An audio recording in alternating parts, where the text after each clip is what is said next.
Last night, it was the heroics of Cam Clark.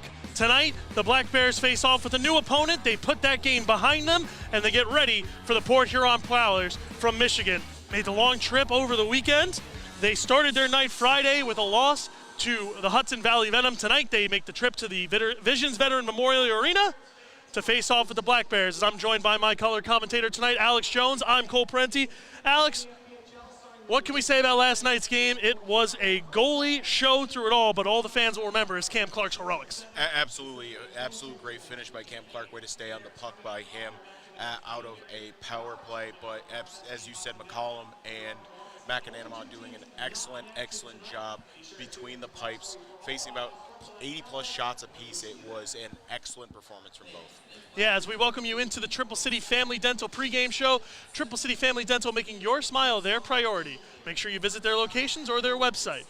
The Black Bears coming into tonight, winners of their last 3, looking to make it 4 in a row, but an opponent they don't see often, and when they do, it's usually on the back end of a road trip for either side. Tonight, the back end being the Port Huron Prowlers.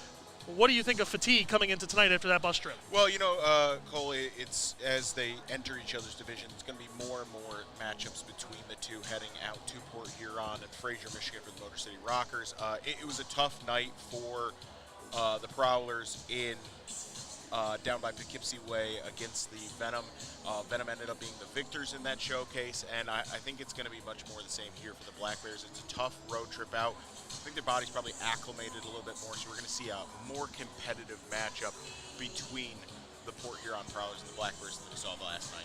Yeah, we'll get into it more after the break, but the Black Bears tonight only suiting up with 5 defensemen. They'll go with an extra forward. We'll get into that in the Court Jesters Athletic Club injuries and scratches. When we come back, you're watching Black Bears hockey on YouTube. Stay right here.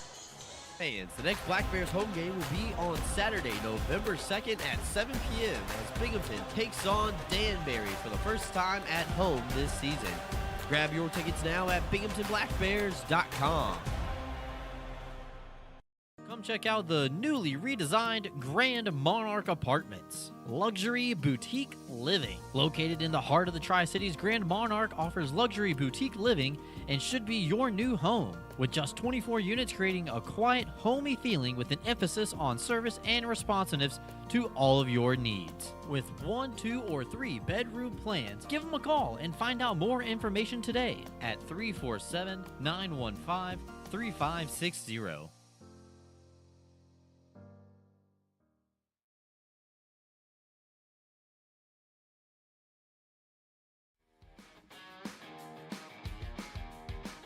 Welcome back up inside the Jeff Kai's Auto Sale booth. Welcome into the Triple City Family Dental's pregame show. Triple City Family Dental's making your smile their priority. Schedule an appointment by calling them at 607-545-4148. We did a quick little Black Bears Rewind highlights from the previous game presented by the Binghamton Hockey Booster Club. Let's dive a little deeper and go into it. The Black Bears started last night early with a power play goal from Jamie Bussell, his first since rejoining the team. Alex, how important is it for the Black Bears to get a guy like Bussell, who spent a majority of the time in the SPHL, off and running? Yeah, he's a guy who can be, he brings a little bit of everything, as we saw later in the game, him drop the mitts, and really kind of felt like it re-energized the team in that tie. The Black Bears are doing a good job, doing a great job of getting those new guys acclimated to the environment and getting them invested in the game. And it's one of those things, Cole, where a guy like Bussell is a guy, once he starts scoring, it's going to pick up at an exponential rate. And I'm really excited to see what he brings tonight. Well, you talk about the new guys filling in where needed. Let's highlight Emerson Emery. He started the game last night as the extra forward. Dan Stone goes down with an undisclosed reason, and now all of a sudden Emerson Emery slotted into defense, and that's where he will play tonight. But after that, it would be the hat tricks who matched with 2. Chase Harwell on the power play, and then Anderson made it a 2-1 game with a short-handed goal, and it looked almost like the Black Bears had the momentum kind of taken from them there. Yeah, and whenever you get hit with a short-handed goal, it is a difficult thing to go through. You're on the power play, but as we've seen, and Coach Sherwood's kind of implemented putting guys like Connor Smith on the penalty kill at times. Nikita Ivashkin, when he was here on the penalty kill, there are opportunities for people to score on the penalty kill. Unfortunately, the Black Bears give up one there. But it wouldn't matter in the end, as Gavin Yates on a 5-on-3 was able to dance his way right into the slot, and I noticed it from the booth. I'm sure it's a point of discussion for the Danbury coaching staff, Johnny Ruiz and Kyle Gonzalez. They just kept giving Gavin Yates way too much room. He kept marching in. He almost seemed surprised by how they were able to let him walk like that, get into a nice spot, and find a corner. Well, and that seemed to be a common thing last year, even with Danbury likes to play that high press forward check. However, with that, you also give up a lot of space in the neutral zone, which Gavin Yates is happy to take up. Walking in and equalizing the game in the third period, really difficult thing for any team to go to, but especially in front of your home fans, especially with a team whose fans are as excitable as the Danbury hat tricks. And so it's one of those things where Gavin Yates getting that much room is a serious problem, and we saw it even as we headed into overtime on that 4-on-3. Gavin Yates essentially had the entire ice because they couldn't chase him. Once you chase him, it opens up opportunities for other people. So it seems like Coach Sherwood had that as a plan coming in, is, you know what, let's take that space, force them to play defense on Gavin Yates. And as you said, Cole, it almost seemed like Gavin Yates was shocked as they came through into the zone with no one pressing him. Yeah, you would think after you win 2 playoff MVPs, people would start to take notice. But let's finish off this rewind with the overtime winner. Once again on the power play, all the goals scored at either a power play or shorthanded last night. Cam Clark was the recipient of the puck right out in front of the Tyson Kirkby shot. And for Clarkie, as the guys call him in the locker room, it's good to get himself off and running like that. 2 goals on the early season. And maybe a little bit of luck rubbing off from the Tully's coaches show. Last year we had a nice little streak of goal scorers, and you know what? That's a big one to have in overtime. Steal those 2 points. You know, if you're Coach Sherwood, you obviously prefer to have 3 points headed in the weekend, but the win is always better than the loss. Yeah, 100%. Alex, we thank you so much for that. We'll be right back after this commercial break. Stop on over to Wendy's to get your game day breakfast, offering countless delicious options, including the brand new Wendy's English Muffins. Grab a sausage or bacon, egg and cheese English muffin for breakfast in the morning. Choose wisely. Choose Wendy's breakfast. Just like Bingo the Black Bear at participating U.S. Wendy's during breakfast hours. Don't waste another day or weekend doing laundry. Clean Hamper is your locally owned and operated laundry service center serving all of Broome County. Clean Hamper services include wash and fold, specialty cleaning, stain and spot removal, hang dry, and ironing services too. Families, busy singles, seniors, and students all love Clean Hamper. Schedule laundry pickup and delivery online anytime, or simply drop off and pick up your laundry at our facility. Learn more at cleanhamper.com and take 20% off your first order.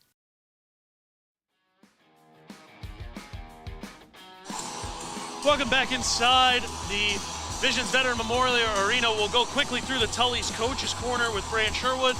I got a chance to chat with Coach today, and he seemed to emphasize moving the puck, getting into good scoring opportunities, and making sure the passes are crisp. And Alex, crisp passes were the name of the game yesterday. Yeah, absolutely, Cole. And you know what? Once you're home, it's a little bit of a bigger rink. Binghamton Black Bears have one of the bigger rinks in the FPHL. And so having those crisp cross-ice passes have always, since Coach Sherwood got here, been a part of the Binghamton Black Bears playbook. It's a big part of their strategy in games. And, you know, having that crisp passing be something Coach Sherwood has emphasized makes a lot of sense against a Port Huron team that likes to pull you in the deep, deep water and really drag out like a 1-0, 2-0 game. Yeah, let's get into the scratches and injuries presented by Court Jester Athletics Club. Scratches tonight for your Binghamton Black Bears: number 4, Dakota Bond; number 13, Donald Oliveri; number 28, Scott Romekers; and number 52, Dan Stone. So the Adrian College Bulldogs out of the lineup tonight. And only 1 scratch right now to report for the Port Huron Prowlers. It's Nikita Pekatarainen. He slots out. As you see the opening video play, let's take a quick look at the ANC Heating and Air Conditioning starting lineup. And for the Port Huron Prowlers, Ben Brockway, he's at forward with Scantlebury and Matt Graham, Van Orsdal, and James on the back end. And you're going to get a quick look now at your Binghamton Black Bears starting lineup. as Frank Perney sets to announce them. Head coach calls his own number there for Cole to start the game out there. Head coach and GM in Graham. Something, not abnormal to see in the Fed, but, back-to-back nights is a very interesting thing. Yeah, and putting a lot of faith in him and the Port Huron Prowlers coach and GM. Gavin Yates, the first Black Bear announced out of the tunnel. Kyle Steffen rejoins the lineup tonight, centering that line, and number 19, Blake Tosto, will be on the other wing. So the line of Tosto, Steffen, and Yates, which has been together for the entire season except for last night, gets back together. They've been completely what Coach Sherwood has asked for. Cam Cervoni and Jesse Anderson on the back end. Nolan Egbert in the crease tonight. McAnanama sensational last night. Tonight, Coach Sherwood turns to his other goaltender, Nolan Egbert. And it's interesting to look at that, Cole, looking at that blue line of Cam Cervoni, Jesse Anderson, 6 points combined. All of those assists. Jesse Anderson, one of those guys who can kind of play a lot of different positions. He plays on the defense. He can also play up on the wing. Started his career with the Black Bears on the wing, so it makes a lot of sense why he's able to distribute points like that.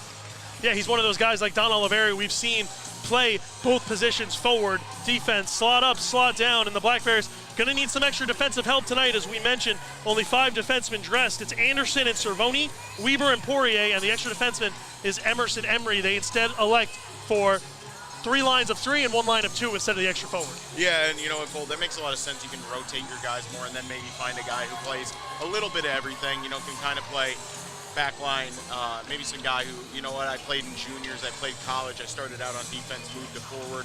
You know what, we'll throw you in for a shift, or we'll be able to, I'm expecting a heavy rotation between those lines, getting those defensemen in and out quickly, maybe even just some load management where you're swapping those guys out.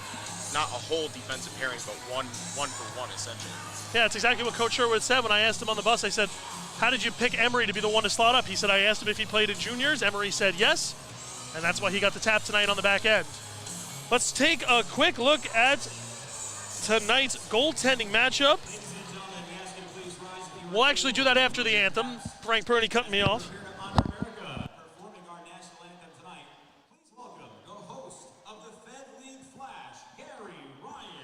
You hear Gary Ryan from the Fed League Flash to sing the national anthem, and we'll turn it over to him.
Well, that was Gary Ryan with his rendition of the national anthem.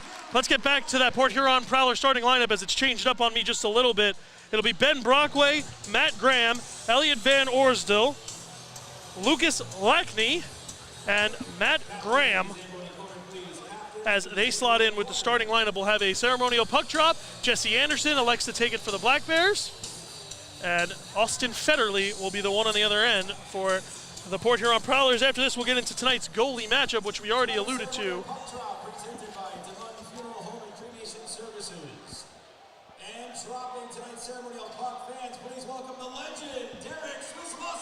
The legend Derek Swislowski with his puck drop, and a sensational one at that. One of the biggest Black Bear fans I've ever met. And a great all-around guy is Derek Smazlowski, the legend. They don't call him the legend for no reason. That's a good point.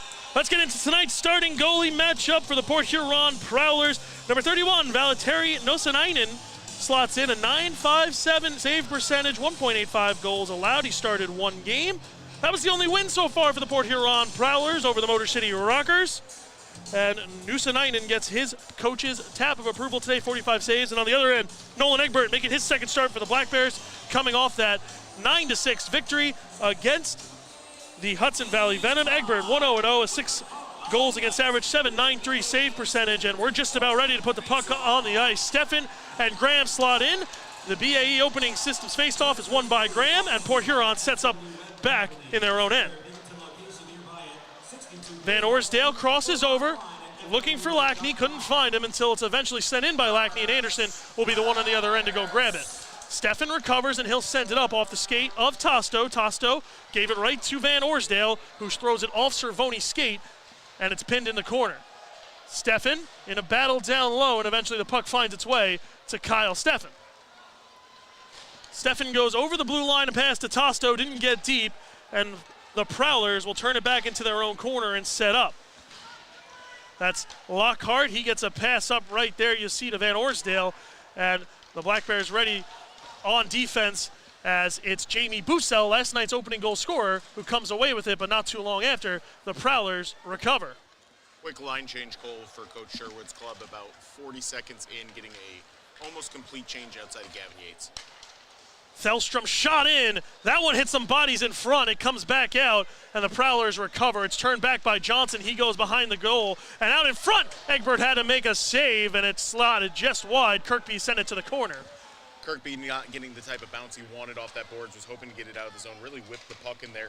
But the boards here in Binghamton are very absorbent versus, like, let's say Carolina, where we were at last year. Yeah, very true. And the Danbury Ice Arena, we see some lively bounces too, as we saw last night. Weber starts the motion up ice. He'll go over the red line, chip it in, go off for a change, and he'll let Thompson be the one after it. Austin Thompson across, gets it to Sirota. His shot blocked away by Nosanainen, and Kirkby recovers in the corner, sends it up to Jesse Anderson. Anderson shot intentionally wide, hits off the back of the iron, and Thompson turns one on, he scores! Austin Thompson! Bounce off the Prowlers, it's 1-0 Black Bears! And the title of that goal is They Don't Ask How, They Just Ask How Many. Austin Thompson puts the puck in the net, puts the puck in the front of net, right across the goal mouth, hits on a Huron stick into the back of net. Something I wanted to update as well, Cole. Looked like Jamie Bussell got caught with a high stick in the defensive zone, gingerly skated off the ice. Yeah, we'll keep an eye on Bussell, but they'll trade a potential special teams for a goal anytime. And now the Morrisville Mustang line broken up a little bit tonight. Stuckless, Sirota, and Clark on that third line. Mott and Caden Henry slide down to be the extra two forwards as Thompson breaks the ice here early, just like Bussell did last night. This one, the first goal, scored even strength for the Black Bears this weekend. Cervone turning it up ice, looks for Sirota, who gets a pass across to Clark. Clark over the blue line, gets it to Stuckless down by the dots. Stuckless lit up there in the corner by Graham, and it's Poirier back into his own end who has to recover. He'll turn one quickly up for Stuckless, who'll just send it in and go off for a change. Nosanainen elects to keep it moving, and Federley will be the Prowler tasked to take it, but it's taken away by Steffen. Steffen outside, looking for options, turning back, curling, once again, keeps the puck on his stick, and then sends it blindly where Gavin Fleck is the one to recover as he'll take it over the blue line and just send one off Weber's skates. And an interesting thing, Cole, fans will notice a lot of these jerseys for the Port Huron Prowlers do not have nameplates on them. It's a common thing among these Fed teams. We want to have one of the better equipment rooms in the Fed that get those jersey names on quickly. Yeah, case in point, Zach Sirota signed yesterday, already had his name on the back of his jersey in Danbury. So great job by Dylan Konechny and staff as Nosanainen has to come out and play this one. Jonas Lees, former Black Bear, sends it in deep, and Weber will be the one to turn it over to Tosto. Tosto doubles back in his own end, gives it right back to Dan Weber, who starts the breakout up ice with a pass over to Nick Poirier, his defensive partner for the night. And we've already seen a shifting of the defensive groups, Cole. Well, yeah, when you only have five, as we said, Alex, you mentioned it, highlighted earlier, it's going to be a huge rotation of guys, and it's going to be a next man up mentality. Lockhart turns it back to Brockway, and that one's just sent in. No icing. Egbert elects to play it, and he'll send it up the boards to Yates. Yates turns one to Steffen, who gets it out of the zone before it's turned in by Thelstrom, and that one finds its way to the corner where Cervoni has to recover. Gets it off to Yates. Yates looking cross-ice. Pass was tipped but got there. Gets to Kirkby. His shot swallowed up by Nuusanainen, and he'll hold on for our first whistle since the goal. Yeah, and Cole, just as you've seen so far, it seems like Port Huron is trying to play a really defensive style, keep the puck out of the middle, which the Black Bears actually are very excited to do. They're a team that really accentuates pushing the puck up the wing and then working it back to the middle. So it's a real style clash of what a team wants to do defensively versus offensively. And what that spells out is an interesting night of hockey that's sure to be some fun, am I right? Absolutely, and you see a lot of times an interesting thing is Port Huron is really chasing the Black Bears around the net, which has given them a lot of those net front opportunities. Chartrand wins it back from Kirkby, and now it's Thelstrom who'll turn it up ice to Van Orsdal. Chartrand takes that one in deep. He'll be the one to chase it. It'll be Cervoni met there by the Prowlers, and he eventually gets it off to Bussell, who just chips it out to his captain, Kirkby. Kirkby turning, trying to get it in deep. He couldn't, and eventually it's recovered and given back to Kirkby. Kirkby at the red line sends one in, trying for Bussell. Instead, it found Alex Johnson, and now it's crossed up right there at the blue line until it's eventually sent all the way down. No icing as it's tipped on the way. Weber will be the one tasked to go back and get it. He'll let his team set up, and the Black Bears playing their attack. Yeah, and it looks like the Port Huron Prowlers going with a more passive forecheck, not really getting aggressive in the forecheck zone, something that we've seen teams try to do to throw the Black Bears off as they like long setup plays. And we saw one of the ways Danbury was able to score last night was an aggressive forecheck on the penalty kill, led to a giveaway, and Corey Anderson, the benefactor, on a shorthanded goal. So and that's going to be stopped with a high stick, Brooks, or Cole, sorry. Wow. My apologies. Wow. You know, it's just muscle memory at this point after doing a whole season and a chunk of another one. You know, it's just memory, first of many tonight, Cole. Played with a high stick. Looks like we're headed to our media timeout. Yeah, we'll be right back after this. Cole Parenti with Alex Jones. I got the name right there. We'll be right back after this. The next Tully's Good Times with Coach show will be on Tuesday, November 5th at 6 p.m. at the Tully's on the Vestal Parkway location. Join us as we preview Military Appreciation Night for the Black Bears and go in-depth about the matchup against Danville and Port Huron. Make sure to come on out with us at Tully's and have a good time with the Black Bears. Roman Acres Veterinary Hospital is proud to announce they are now offering urgent care visits from 8 a.m. to 5 p.m. Sundays beginning April 7th. This service is open for both clients and non-clients alike. If your pet is sick and your primary care vet isn't open, give them a call at 607-656-4285 or visit RomanAcresVet.com for more information.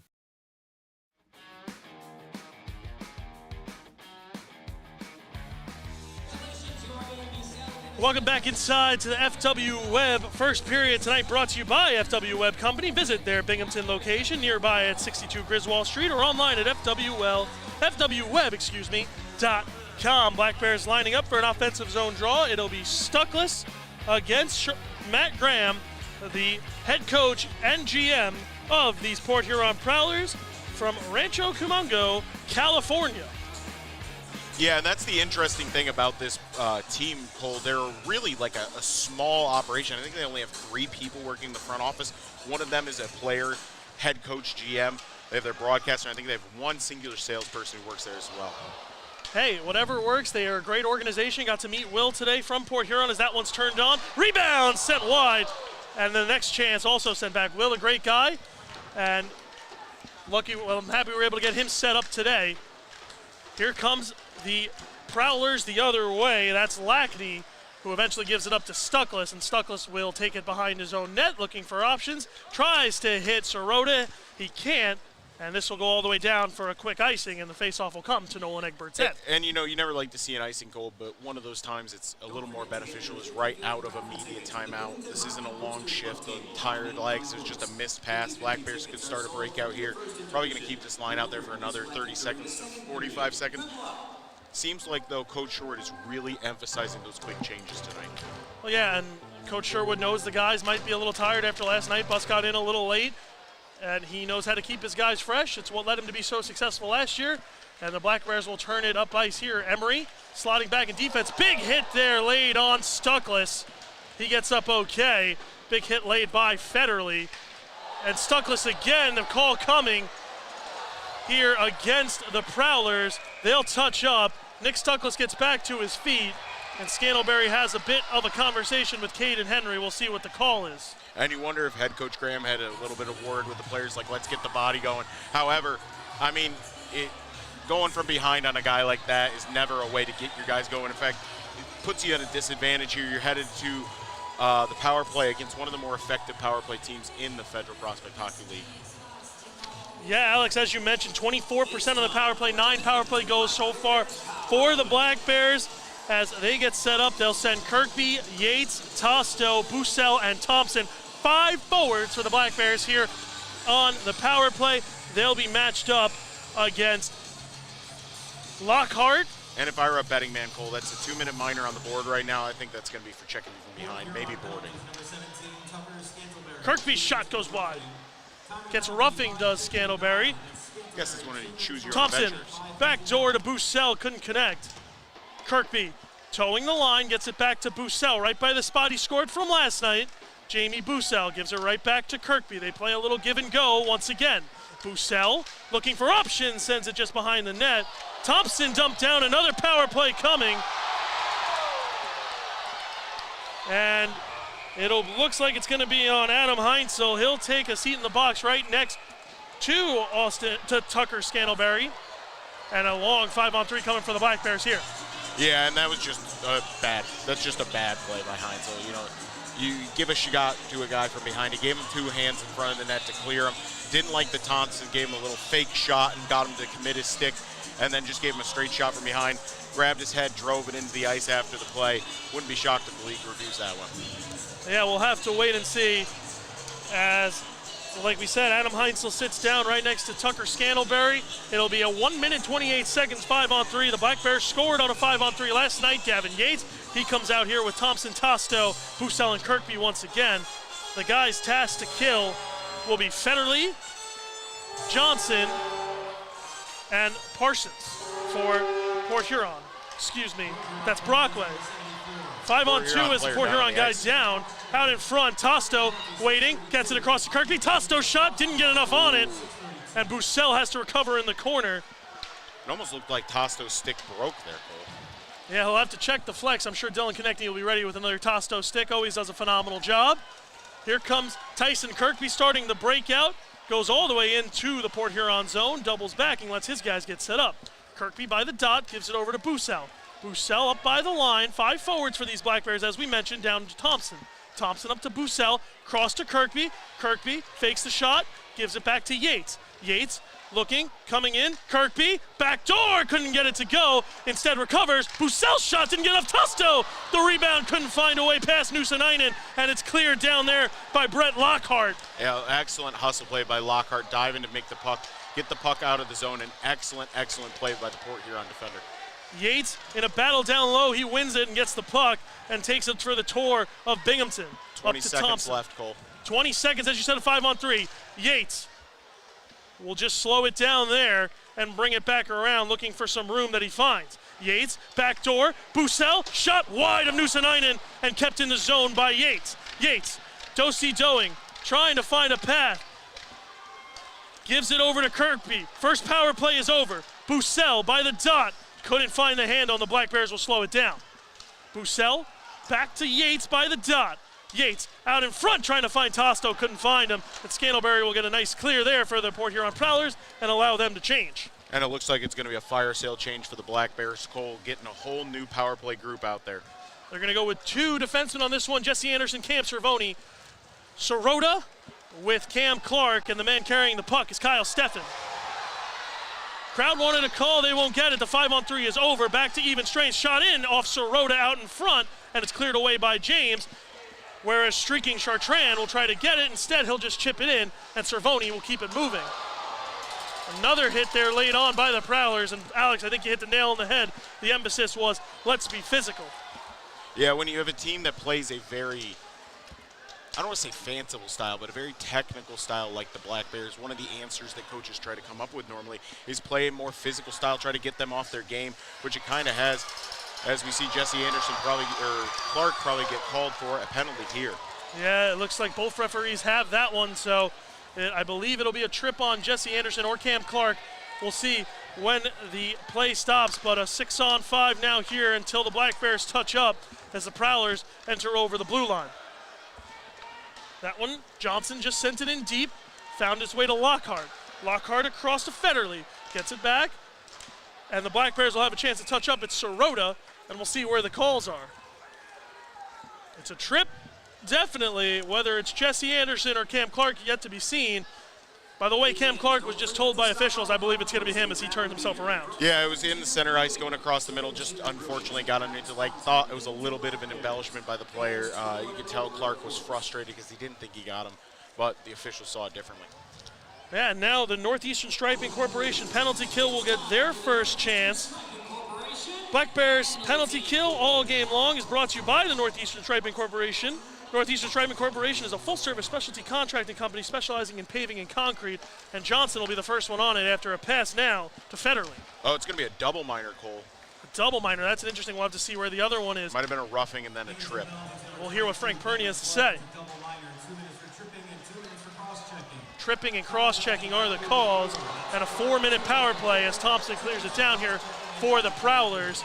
We noticed that both referees had their arms up. I wonder if they each caught something else. Yeah, it might have been the secondary penalty when Clark came up and kind of gave him a love tap, which is interesting that that did not get called down, however, this end when the Port Huron player rubbed Jesse Anderson's face in the ice. We got another one coming up here. I think this one is going to be on Jesse Anderson. Play still going on. Now it'll be paused as things starting to get a little chippy here.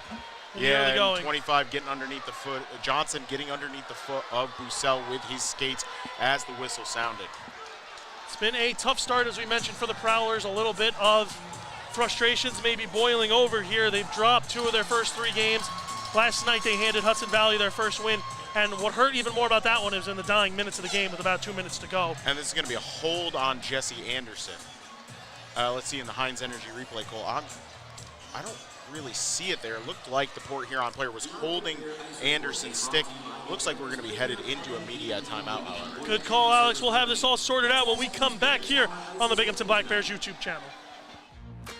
Stop on over to Wendy's to get your game day breakfast, offering countless delicious options, including the brand new Wendy's English Muffins.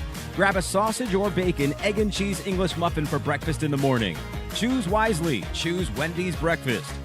Just like Bingo the Black Bear at participating U.S. Wendy's during breakfast hours. Don't waste another day or weekend doing laundry. Clean Hamper is your locally owned and operated laundry service center serving all of Broome County. Clean Hamper services include wash and fold, specialty cleaning, stain and spot removal, hang dry, and ironing services too. Families, busy singles, seniors, and students all love Clean Hamper. Schedule laundry pickup and delivery online anytime, or simply drop off and pick up your laundry at our facility. Learn more at cleanhamper.com and take 20% off your first order. Welcome back to the Visions Veteran Memorial Arena. Tonight's first period, Ideal Bowling Center is where Binghamton hockey fans bowl with open bowling all week long. With money-saving specials, Ideal is a great place for family, friends, company parties, and special occasions. Ideal Bowling Center, 119 Jennings Street in Endicott. There's so much more than just your favorite bowling alley. And Alex, last night I said a few times, or at least maybe once or twice, a long 5-on-3. This is about as long as you can get it with 2 minutes coming up. Yeah, 3 minutes and 15 seconds left on Cam Clarkson, 2 minutes on Jesse Anderson on a holding call in the corner. It might be the offensive lineman in me, but I did not like that holding call. Starts now with a face-off win by Kirkby. It's eventually taken away, and Johnson is the one who recovers. Federley back to Graham. The head coach of this squad gets it over to Federley. Federley back down to Graham. Does a little cycle there, looking to turn it back to Johnson. And eventually it's back to Graham. It goes through him, and instead it will be Lockhart who sends it up ice and out of play. Not out of play, excuse me, out of the zone. And it looks like Scantlebury's doing his best Sean Avery impression in front of Nolan Egbert, has his stick and his arm up high right in front of Egbert's eyes. Well, down the wing is Scandalberry as he'll turn back by the corner and give it over to Lockhart. Lockhart harassed there by Weber. That puck finds its way to up top, over to Graham now. Graham back to Federley, back to Graham. They play a little give and go. Graham cuts down before giving it back to Federley. 1 minute left on the 5-on-3. As Federley calling for it, gets it right back on the vision sign. Towing the line, gets it over to Graham. Graham across, back door, and they score. It's Alex Johnson on the back door, the South Dakota native. And he is the benefactor there of the 5-on-3. Jesse Anderson set to come out of the box. I don't Oh, actually. No, actually, Cole, it's going to be 8 seconds left on Cameron Hart's penalty. Or, sorry, 2 minutes left. So another extended 5-on-3 because Jesse Anderson's is the second penalty. It stays on the board until Cam Clark's comes off. Yeah, I just noticed that as you picked it up. So the 5-on-3 continue to work here. Interestingly enough, Alex Johnson from Watertown, South Dakota. So another Watertown. I didn't even know that was there. But one back by the Black Bear. Cervone's content to just chip it in and send Thelstrom after it. Thelstrom behind his own net, looking for options. Instead decides to take it out himself. 40 seconds left on Jesse Anderson's minor before he comes out of the box. Dropped back to Thelstrom. Across to Brockway. Brockway to Thelstrom. They play give and go. Now it's sent all the way across to Lackney. Back to Thelstrom. To Brockway. Brockway down by the circles looking for options. He'll send it to Lockney. Lockney had his one hit off Kyle Steffen, and Steffen's off to the races shorthanded. He's joined by Tusto. Steffen shot into the glove of Nusenainen. A great save by the Port Huron netminder, and this one stays tied. Yeah, and Cole, a great job by Steffen and Tosto getting on their horses, opening up in that lane. I would have liked to see actually Steffen give that across. Tosto was all alone on that far side of the net. I know it's a bit of a risk there. It's okay to take the draw here because you get a line change. It's the safer play, but Tosto was open down that wing. Yeah, you also get a chance, 8 seconds to go. Jesse Anderson can relay from Coach Sherwood what he wants him to do. I'm sure it's going to be joining the play as Scandalberry is able to come away with this one off the draw. And a really bad break goal on that goal from Port Huron, because if they had waited another 8 seconds, Cam Clark would have been out of the box. Instead, Jesse returns to play. 1 minute left for Clark on his double minor, and Federley now has it by the boards. Excuse me, top of the zone. Or as my mentor Brooks Hill would say, top of the umbrella. Federley given across to Lockhart. He'll give it right off, and then it's passed up to the coach of this squad, Matt Graham, comes out of the zone. They'll have to double back and recover. Kirkby wanted an offsides there, not awarded by the official. Graham drops it back. Now it's over to Johnson. Johnson shot off the pads of Egbert. Great save, cleared. And the Black Bears will go off for a change, or at least a couple guys will. Austin Thompson and Kirkby, the two that get off. Very close to too many men on the ice there, Cole. Yeah, they got right along the bench. Bit of a kooky change there. And now Steffen will turn it up ice and get it across to Tosto. Tosto just takes it over the blue line, content with getting into the zone and killing off hopefully the final 7 seconds of this power play, but here comes Port Huron the other way. That one sent to the other corner. Cam Clark returns, and the Black Bears only surrender 1 goal on those 3 minor penalties. This one misplayed, and Poirier will come away with it. Poirier turns it up, gets it to Tosto, trying to go back to Steffen. Instead, it's picked off, that time by Van Orsdale, who will just send it back to Thelstrom. Thelstrom, a little one-touch pass. And Poirier lost his stick. He's able to recover it after he was trying to get that puck away from Chartrand, who was the one battling with Cam Clark down low for the puck. He comes away with it. Up top, across now to Parsons. Parsons shot off Kyle Steffen.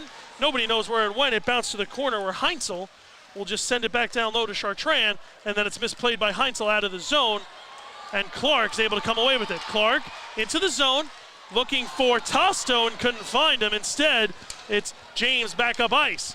Alex James taking it right by the dot. He'll just send it in deep to Chartrand.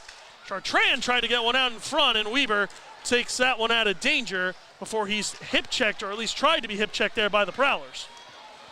Yeah, really ineffective hip check there, Cole. Ended up dipping down on the ice. I wasn't going to say it.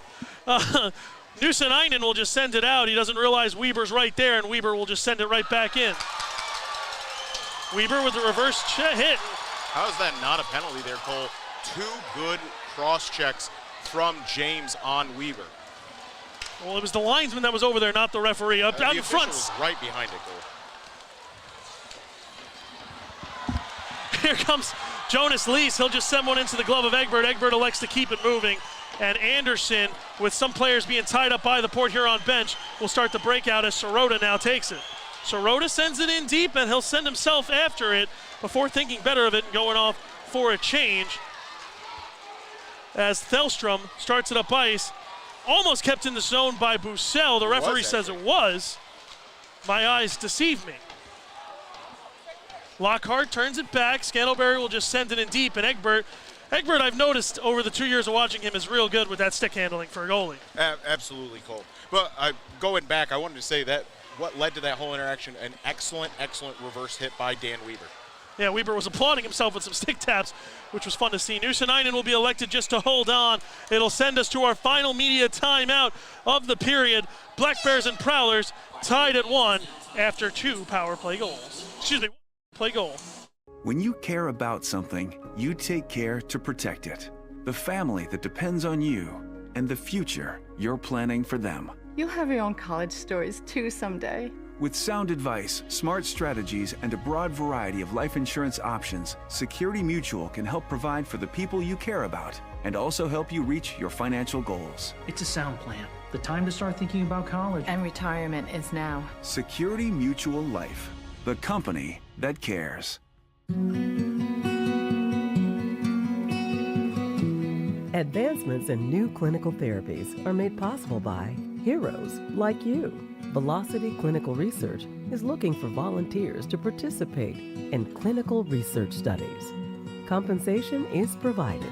There's a Velocity location near you on Old Vestal Road in Vestal.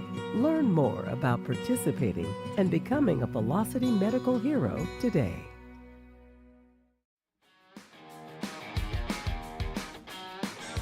Welcome back inside the Visions Veteran Memorial Arena, and if you're not here tonight, your next chance to see the Black Bears will be next week as they take on the Danbury Hat-Tricks on Saturday. Friday, they're on the road against Hudson Valley, but Saturday, back here against those Hat-Tricks they defeated in overtime last night.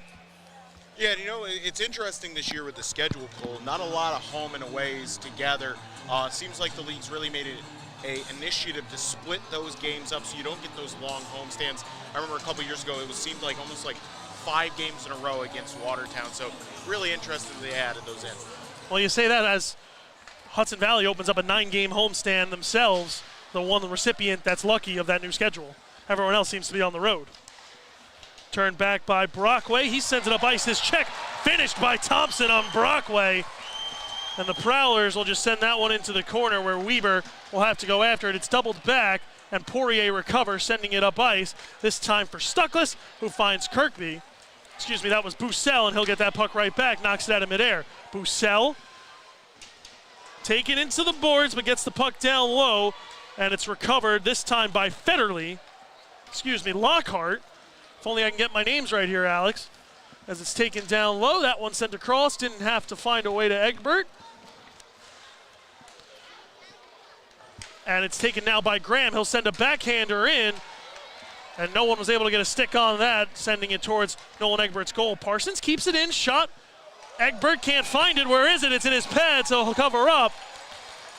And he'll take the whistle there with 3:06 to play. Yeah, a little bit of an awkward shot there, Cole. It was a riser with some speed from the blue line.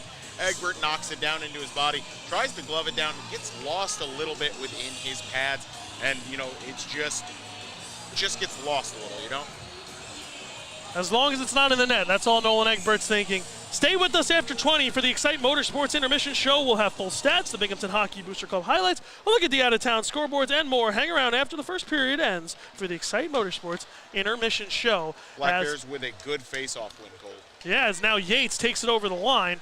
He'll double back, hampered that time by James, and he'll just send it in deep where Steffen's able to recover, and that one couldn't find the stick of Gavin Yates. Cervoni, with some direction from Anderson, sends it up to Tosto, hits off his skate, and it's sent into the stick of James. It's eventually recovered that time by the Prowlers, and they'll double it back to Thelstrom. Thelstrom instead turns it up ice to Van Orsdale. He's hit hard by Steffen. Little number-on-number violence there, Cole. Yeah, Van Orsdale spent camp with the Black Bears, so he is familiar to these guys, as Federley from the blue line sends one wide. Tosto turns it up ice, finds Yates. Yates one-on-one, waiting for people to join him. Instead, he just gets some Prowlers around him, and Federley able to dislocate him from the puck. And Anderson will turn it back this time for Poirier. Poirier gives it right back to Jesse Anderson. Looking for options, sends it up top. It's Sirota who's able to get a stick on it, sends it in deep, where Lockhart's able to get it to Scantlebury. Scantlebury sends it to Federley. Federley over the red line, now over the blue line, offside with 1:47 to go, and that'll stop play. And it looks like, Cole, that the Black Bears have taken a little bit of initiative in the strategy here, changing up ever so slightly. They're doing a lot of three-line passes that meet the guys just as they cross the blue line. Saw it work out for Gavin Yates in the one-on-one, and now it's a little, it seems like they've started to push that out as well as push the body, as we see a great hit by Kyle Steffen. Well, I think if you're the guys in white, a recipe for success is always get the puck to, the guys in black, get the pucks to number 12.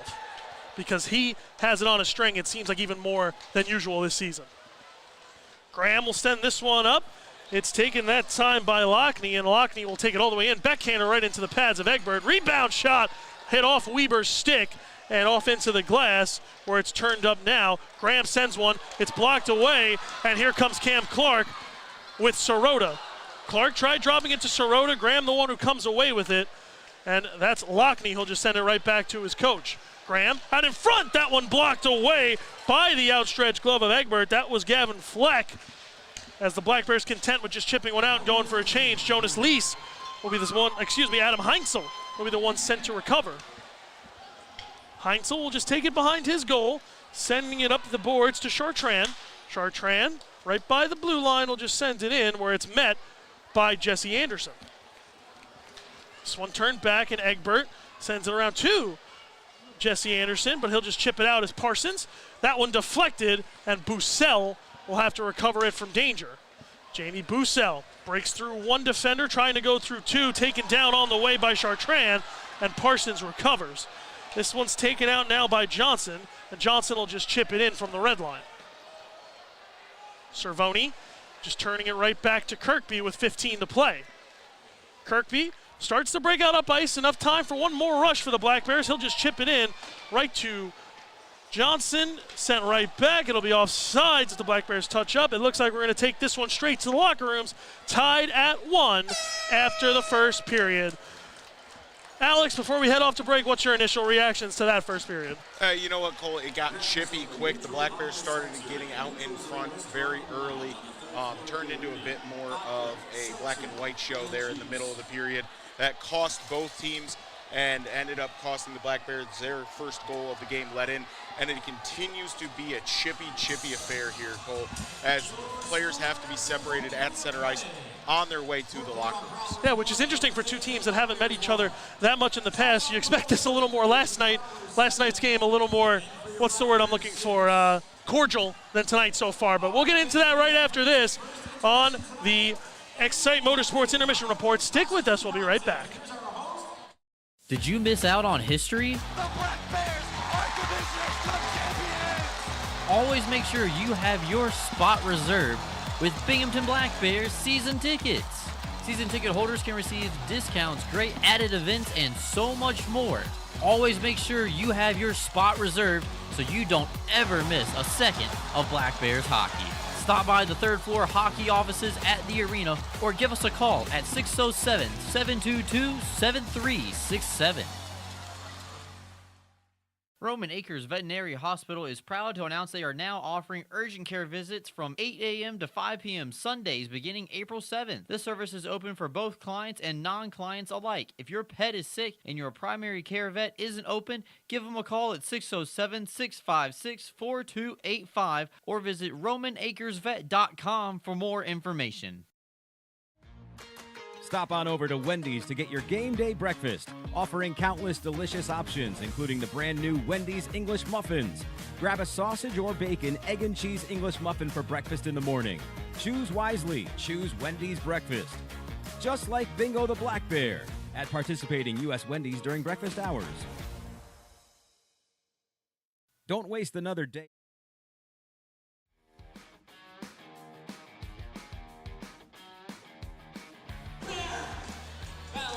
Welcome into the Excite Motorsports first period intermission show. Excite Motorsports, browse, ride, buy. Free next day delivery to New York and PA. Visit them online at excitemotorsports.com. You get a look at our costume contest here, and it's a lot of costumes.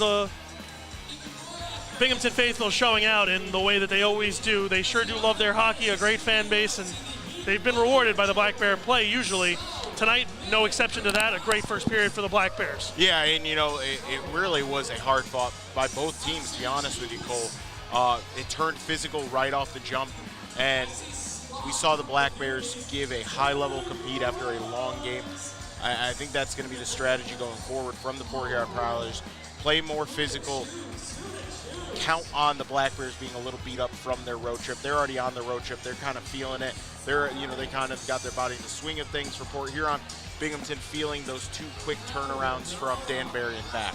Well, you can correct me if I'm wrong, but you didn't really even notice the Black Bears were down a defender in that period. They seem to have those changes running smoothly, and all 5 of the guys that are slotted at defense on my sheet were nice and rested. Yeah, and it was an interesting strategy goal. I think they were really focusing on those quick changes for the defenders specifically to make sure you didn't get any tired legs, so that once you get to the second and the third period, you still have fresh legs out there, and kind of being able to save Emerson Emery, who we saw in a very limited role that period, save him for the later periods where now, hey, who's my least tired defender? All right, we're going to throw Emerson with him. He can kind of soak up those minutes headed into the second and the third period. Well, let's get into the highlights of the first period, brought to you by the Binghamton Hockey Booster Club. Join the Booster Club. Visit them behind Section 4 at Black Bear home games. It's $20 to join.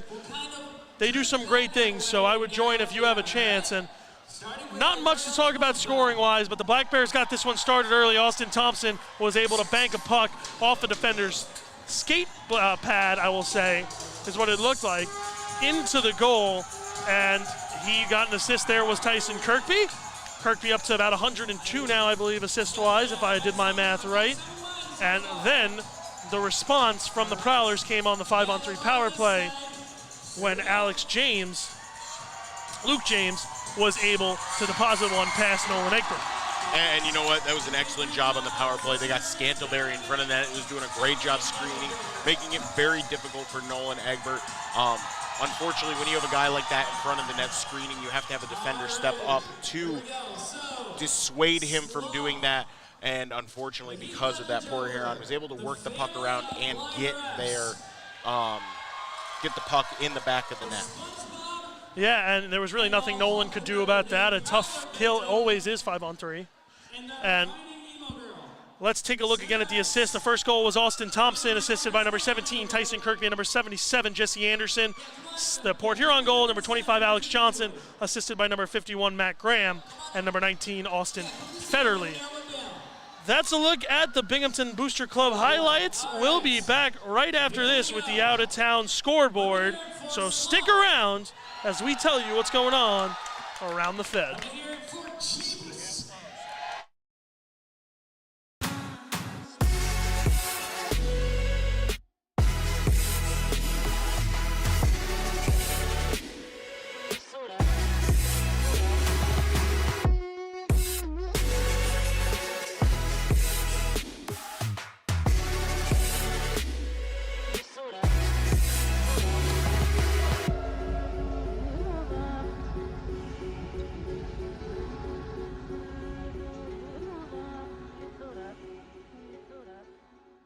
Did you miss out on history? The Black Bears are Division Cup champions! Always make sure you have your spot reserved with Binghamton Black Bears season tickets.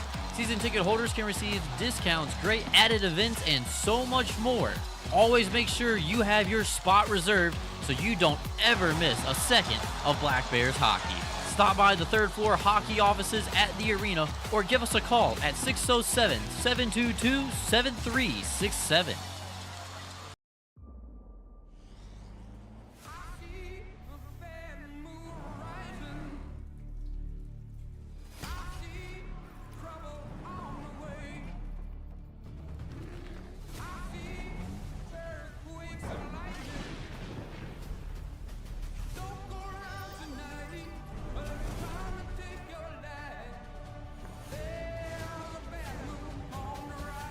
Toyota trucks. Let's go places. Are you kidding me?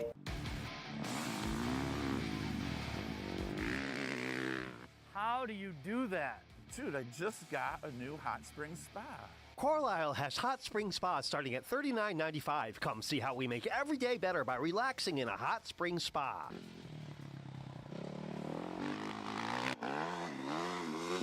What happened to you today? You're shredding it.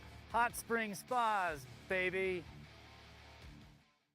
When you care about something, you take care to protect it. The family that depends on you and the future you're planning for them. You'll have your own college stories too someday. With sound advice, smart strategies, and a broad variety of life insurance options, Security Mutual can help provide for the people you care about and also help you reach your financial goals. It's a sound plan. The time to start thinking about college. And retirement is now. Security Mutual Life, the company that cares. Advancements in new clinical therapies are made possible by heroes like you. Velocity Clinical Research is looking for volunteers to participate in clinical research studies. Compensation is provided. There's a Velocity location near you on Old Vestal Road in Vestal. Learn more about participating and becoming a Velocity medical hero today.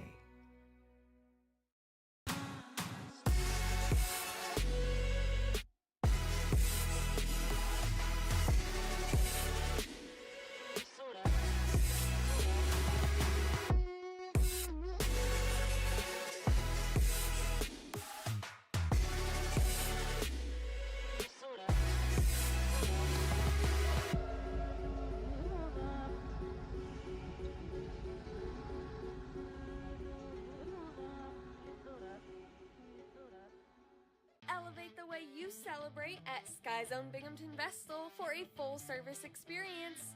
Our hosts will take over the details while you sit back and enjoy watching your kids make memories with their birthday guests. Members receive discounts on our biggest party packages and can enjoy VIP access to the park, including online reservations, cafe discounts, VIP check-in, the new member portal, member-only events, and more. Visit Sky Zone Binghamton Vestal, formerly known as Defy Vestal, today. At Broadview, supporting your quest to be your best is why we're here. And it's personal. You already do your best to meet life's challenges. Try your best. You've got this. You see the best in others and lend a hand. Wherever you are on life's journey, helping you be your best is the reason we're here. Let's get started. Learn about becoming a Broadview member at broadviewfcu.com. Binghamton's Rock Hits Magic 1017. Great music, world headlines every hour, and weather from meteorologist Mark Torello. Local personalities Doug Mosier, Rich Birdsall, Tanya, Heather Black, and Jerry James. 100% local. Binghamton's Rock Hits Magic 1017. Footwear for the whole family, Homer Men and Boys Store is the place to shop. In business since 1951, our woman-owned family business is known for treating their customers like family. And there's nothing more important to us than backing every sale with friendly service. Come visit us to see the largest pair of jeans in the world. Come see what we have for you. All about you. Go with the winner, Jeff Kai's Auto Sales. We have a huge selection of vehicles and every tool available to fit everyone's credit needs. If you've been told no before, I say no when it feels so good to say yes. Get the vehicle you deserve. Yes, that's awesome. With our guaranteed credit approval program, which can easily be filled out online at jeffkais.com. Jeff Kai's Auto Sales, Apple Lincoln. Go with the winner, Jeff Kai's. check out the newly redesigned Grand Monarch Apartments. Luxury boutique living. Located in the heart of the Tri-Cities, Grand Monarch offers luxury boutique living and should be your new home. With just 24 units, creating a quiet, homey feeling with an emphasis on service and responsiveness to all of your needs. With 1, 2, or 3 bedroom plans, give them a call and find out more information today at 347-915-3560.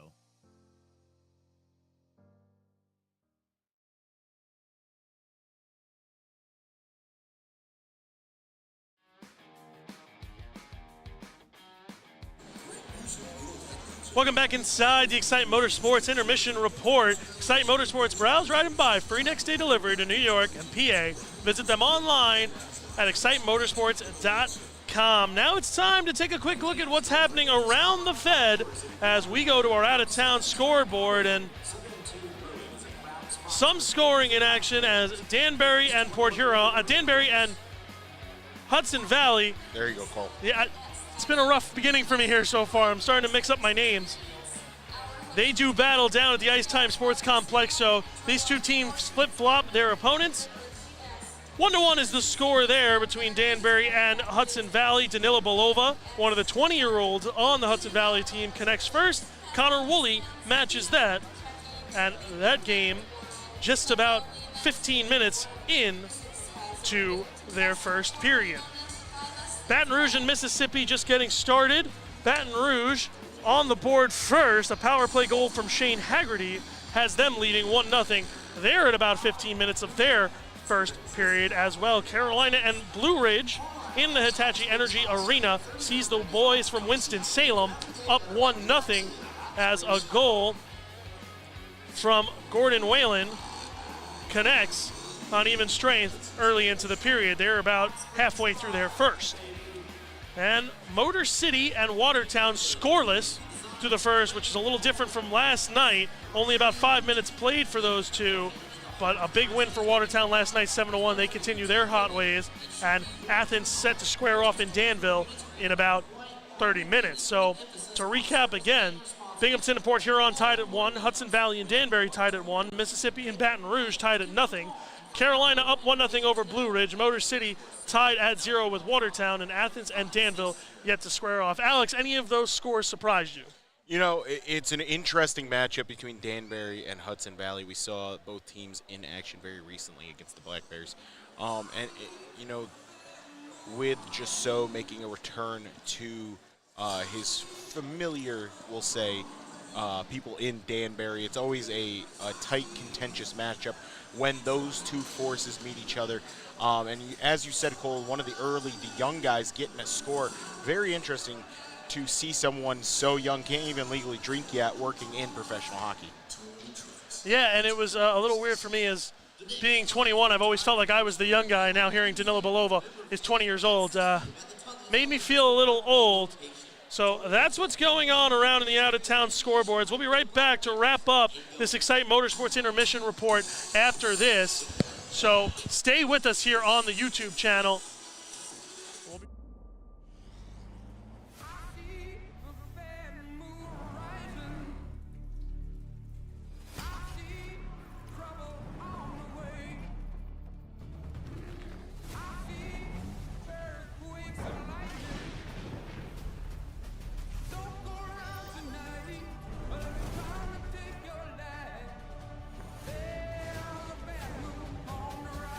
Toyota trucks. Let's go places. Are you kidding me?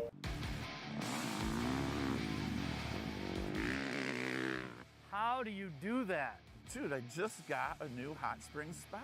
Carlisle has hot spring spas starting at $39.95. Come see how we make every day better by relaxing in a hot spring spa.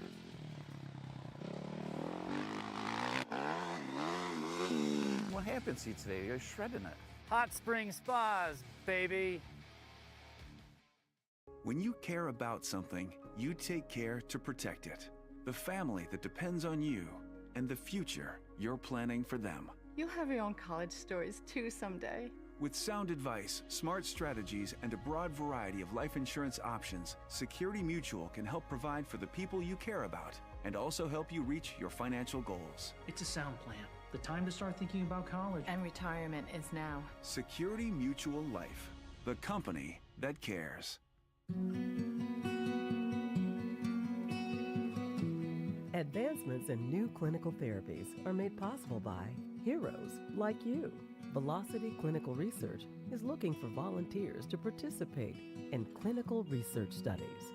Compensation is provided.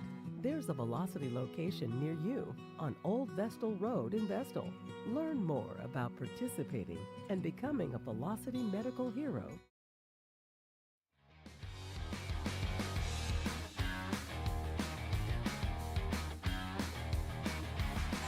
That'll do it for the Excite Motorsports first period intermission show. Excite Motorsports, browse, ride, buy, free next day delivery to New York and PA. Visit them online at excitemotorsports.com. Second period right now about to get started. About a minute on the board until we get you underway here between the Prowlers and the Black Bears. And Alex, what do the Black Bears have to do to regain their 1-goal lead and hopefully extend that? You know, Cole, they just have to not lose their head this second period. Port Huron is going to come in, play physical. You can't give up stupid penalties. You can't take anything done. You can't give Port Huron an inch because they're trying to bait the better team into playing some dumb plays. As you see on the board, the reverse hit by Dan Weaver I was referring to earlier. That's the play. You gotta keep your head. You gotta keep it even keel. No more dumb penalties. Don't get drawn into anything. This team clearly has a game plan for this. If the Black Bears are on a full tilt, the ice is tilted in their favor, Port Huron knows they can't keep up with that. So they're going to try to draw them into deep water by making stupid penalties, retaliatory penalties, something that you teach every young player across the United States in any sport. The second guy is always going to be the one who gets the penalty called on. And Alex, I know you're also a teacher in your other time. I'm sure you guys teach. That's been taught as well. The guy who throws the first punch is not the one who's caught. It's usually the guy who throws the second punch. Oh, and we got a linesman down. Watch out, that ice is slippery. Yeah, I learned that my first year here. My first night, I slipped on the ice. But we're underway here as Port Huron's able to take that first draw, and it's sent up the ice by Lockney. Lockney's shot right into Cervone's pads. It squirts out, and Egbert has to stick it away. Lockney recovers it. He sends it up the boards to Brockway. Brockway across. He'll get it to Lockhart, who sends it in. It rolls around. Rebound. Egbert able to keep that one out. I'm not sure he got a piece of it, but he was able to cover up and keep that net without a puck in it. Dropped back by the Prowlers. Egbert out to slow it down. He'll leave it off for Cervone. Something to note here, long change as we're in the second period. Black Bears depleted on defense. We'll see if that plays a factor, Alex. Yeah, and it's going to be interesting, Cole, to see how quickly Coach Sherwood tries to, on that long shift, tries to get his defenseman on and off the ice as we look to have an icing here. This one will come all the way down. The Black Bears caught in the middle of a line change here. You have Kyle Steffen, Jamie Bussell, and Gavin Yates on the ice. So the Kirkby line getting ready to get out there as Thompson standing up on the bench. Cervone and Anderson stay out on defense. Jonas Lees, Tucker Scantlebury, along with Austin Federley, the forwards for the Port Huron Prowlers, and Thelstrom with Johnson on the back end. Johnson's shot hit off the backside of Anderson, and Yates starts it up ice. Yates with Bussell.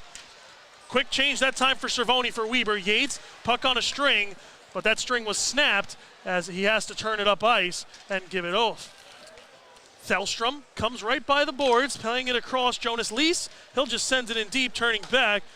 Bit of a roller coaster start to the season for Jonas Lees. He signed with Blue Ridge, was quickly traded to Hudson Valley, and now finds a home here in Port Huron. As this puck has to be recovered from the center of the ice, bouncing away was Federley and Jonas Lees chasing after it. Instead, it's turned back by Dan Weber. Johnson plays that one back to Thelstrom, who gives it off to Federley. Tried to drop pass. Kirkby was right there to stop it, and Kirkby will just send it in and send Thompson after it. Takes a funny hop off the boards. Thompson tried throwing it in front, but nobody was home. Yeah, and a good idea there by Thompson, trying to get somebody stopping in front of the net, throw it off their skate blade and back of the net. No one there stopping, unfortunately for him. Delayed offside for Port Huron caused them to retreat, and now it's sent back to where they can recover, eventually sent all the way down. This looks like it'll make the way for icing. Poirier, the first man on it, and we'll have a face-off inside Nuusenainen's own end. And that's been a long shift for the line that's currently out there. Looked like I actually think Port Huron was able to sneak a little shift out there of some new players, but Scantlebury been out there since the last whistle. Seems like Scantlebury's been on the ice almost all game. I find myself calling his name and Federley quite a lot. But those two lead the charge for the Port Huron Prowlers. Federley, the captain, Scantlebury, an alternate captain. So Coach Matt Graham obviously likes what he sees from those two longtime Prowlers. Prowlers win that one back, but Cade Henry able to recover, and Chris Mott will be the first one on it. He plays with Cam Clark on their side, so the extra forwards tonight have Clark. I believe the puck is out of play. It just kind of disappeared. Some spooky things happening here on Halloween night, I guess, as that puck just vanishes out of midair out into the fans. So we see Coach Sherwood keep the Morrisville Mustang line together, slotting Cam Clark with Chris Mott and Caden Henry. Those three looked electric last night in Danbury. And Cam Clark. they're changing it to an offensive zone draw, saying that the puck had been collided in the offensive zone, floated out in the neutral zone. Therefore, it's going to be a offensive zone draw. Looks like they'll still have some chatter under it. I didn't see that puck jump out. I wonder if it's stuck in someone's pads and they just don't know it. I think it popped up in the air, Cole, because everybody looked up. I saw it go up. I was wondering if Gavin Yates headed to the penalty box, most likely going to be without, and then we're headed back. Now we are headed to the opposite, a second change here. We'll have to listen up to Frank Perney to see what happened. Looks like we're headed to the penalty kill. 2 minutes, I'm guessing, unsportsmanlike conduct on Gavin Yates. Unless they're saying that Yates was the one who sent that out of play and maybe a delay game, but I thought it deflected. No, but it would have been anyways because it was in the it was in the offensive zone. That's a good point. So it wouldn't have mattered anyways. Yates also came off the bench for that. I'm guessing that's going to be an unsportsmanlike conduct or an abuse of an official. We'll have to wait and see as the Northeastern Striping Corporation penalty kill gets underway. It's a bench minor, so Yates the one to serve it as Thompson gets it cleared. Fans not happy with the officials yet again, but that's kind of a dumb penalty there, Cole, and one of those that you really don't like taking. Yeah, because now you have to kill a penalty, but Kirkby will just turn it in deep and kill off some seconds. Black Bears already about a fourth of the way through here, so we'll see if they're able to keep up the pressure as out comes Scantlebury over the blue line. Scantlebury trying to go inside out on Cervoni. He would have none of that, and instead it's sent to Graham, who gives it off to Federley. Federley's trying to send one down low, and Cervoni picked it up, and he'll clear. And the first guy on it would be Tosto if Nuusanainen doesn't intervene, which he will, and he'll turn it up that time to Federley. Federley got that one across, and now it finds its way to Lockney. Lockney takes it down by the dots where he's met at the boards by Steffen. Steffen turning one around, nobody there for either side.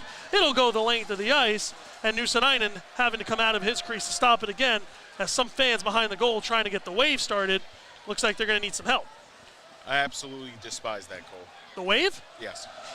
I got one friend who's a Yankee fan who says the wave's only for Queens, but that's another point as it's stopped there by Egbert. And Van Orsdale will recover back by the dots. Lockhart back up top to Thelstrom. Thelstrom slap shot, he scores. It might have been tipped in front. It looks like it was by Dan Chartrand. He's the one being congratulated, and the Black Bears surrender their second power play goal of the night. The score is 2-1. And that bench minor leads directly to a goal, and the Black Bears losing their lead. A great shot from the point. And you know what? It seems like Port Huron's strategy on the power play is get the puck to the point and let that player who is in front get a good screen and a tip into the back of the net. Nothing Nolan Egbert can do there with several players in front of him just to tip the back of the net. He's fighting it off going low, and that puck jumps high at the last second. Chartrand's first of the year as this one won back a little too cleanly by Port Huron, sending Heinzel to recover as he's harassed there by Thompson. He'll get that pass up eventually, but Kirkby met there was Michael Houlihan. And now the Black Bears come away with it, tipped off the stick of Bussell and sent in, where Parsons will have to recover. He'll turn it up to the center of ice, gave it right away, and Anderson's shot blockered away and rides the glass and goes out of play with 15:43 to go. And it really seems like as we get some roughhousing in the corner, and it looks like a player from Port Huron is getting sent 21 for Huron is getting sent to the box. That's the recent goal scorer, Dan Chartrand. And if you're right, Alex, he'll be taking a seat only seconds after, giving his team the lead. And you know what? That's the thing, Cole, is that is a untimely penalty. Take a team that's very good on the power play, put them on the power play after just gaining the lead, after needing to basically hey, we got the lead, let's take this lead, run with it. Now the Black Bears are headed to the power play. Yeah, and when you speak in terms of momentum, you get the momentum off that goal, and if the Black Bears able to convert here on the power play, you'll be giving them the momentum right back if you're the Port Huron Prowlers. And you know, you can tell it's kind of been Chartrand immediately going after Austin Thompson. Austin Thompson's one of those guys. He knows when he picks his spots. He was just skating in the corner there, but it bugged Chartrand enough where he became enraged and actually got physical with it there. Kirkby towing the line here from the pass from Bussell. He gave it right back. Jamie shot right into the pads of Brockway, and he'll recover as he sends it back up to Gavin Yates. Yates down by the dot, gave it across, and it's sent right back by Thompson. Yates wasn't expecting it, able to recover as he'll tow the line and give it over to Bussell. Jamie Bussell back up to Yates, who will start in towards that slot before giving it to Bussell, gave it to Kirkby. Kirkby's shot, deflected, puck went wide, and Yates, the one trying to recover, instead it's shot down by the Prowlers, where Egbert trying to turn it up quick. Instead, the puck kind of knuckled on him, and the Black Bears catch the Prowlers in a change nonetheless. Bussell, everyone takes a deep breath and settles down as Jamie takes it down below the net, sending it up to Yates. Yates slowly moving, as he did last night on that Cam Clark goal that he started. Takes the tour of Binghamton before sending it back down low and telling Thompson to go get it. Austin Thompson over to Bussell. He'll send it right back to Gavin Yates. And Yates will just wait, get across pass to Bussell. Bussell couldn't get the handle on it, sends it back to Kirkby. Kirkby shot, blocked that time by Luke James, and the Prowlers try turning it up shorthanded. They can't. Bussell with a nice job getting it to Kirkby, and the Black Bears have numbers if they work with it. Kirkby sends a pass that's eventually picked off by Michael Houlihan. Offsides is the call on Houlihan as Luke James jumped early, but we have 29 seconds left to go on a power play, but we'll have to wait till after this break to see it. We'll be right back with you after this. Fans, the next Black Bears home game will be on Saturday, November 2nd at 7 p.m. as Binghamton takes on Danbury for the first time at home this season. Grab your tickets now at binghamtonblackbears.com. Come check out the newly redesigned Grand Monarch Apartments. Luxury boutique living. Located in the heart of the Tri-Cities, Grand Monarch offers luxury boutique living and should be your new home. With just 24 units, creating a quiet, homey feeling with an emphasis on service and responsiveness to all of your needs. With 1, 2, or 3 bedroom plans, give them a call and find out more information today at 347-915-3560.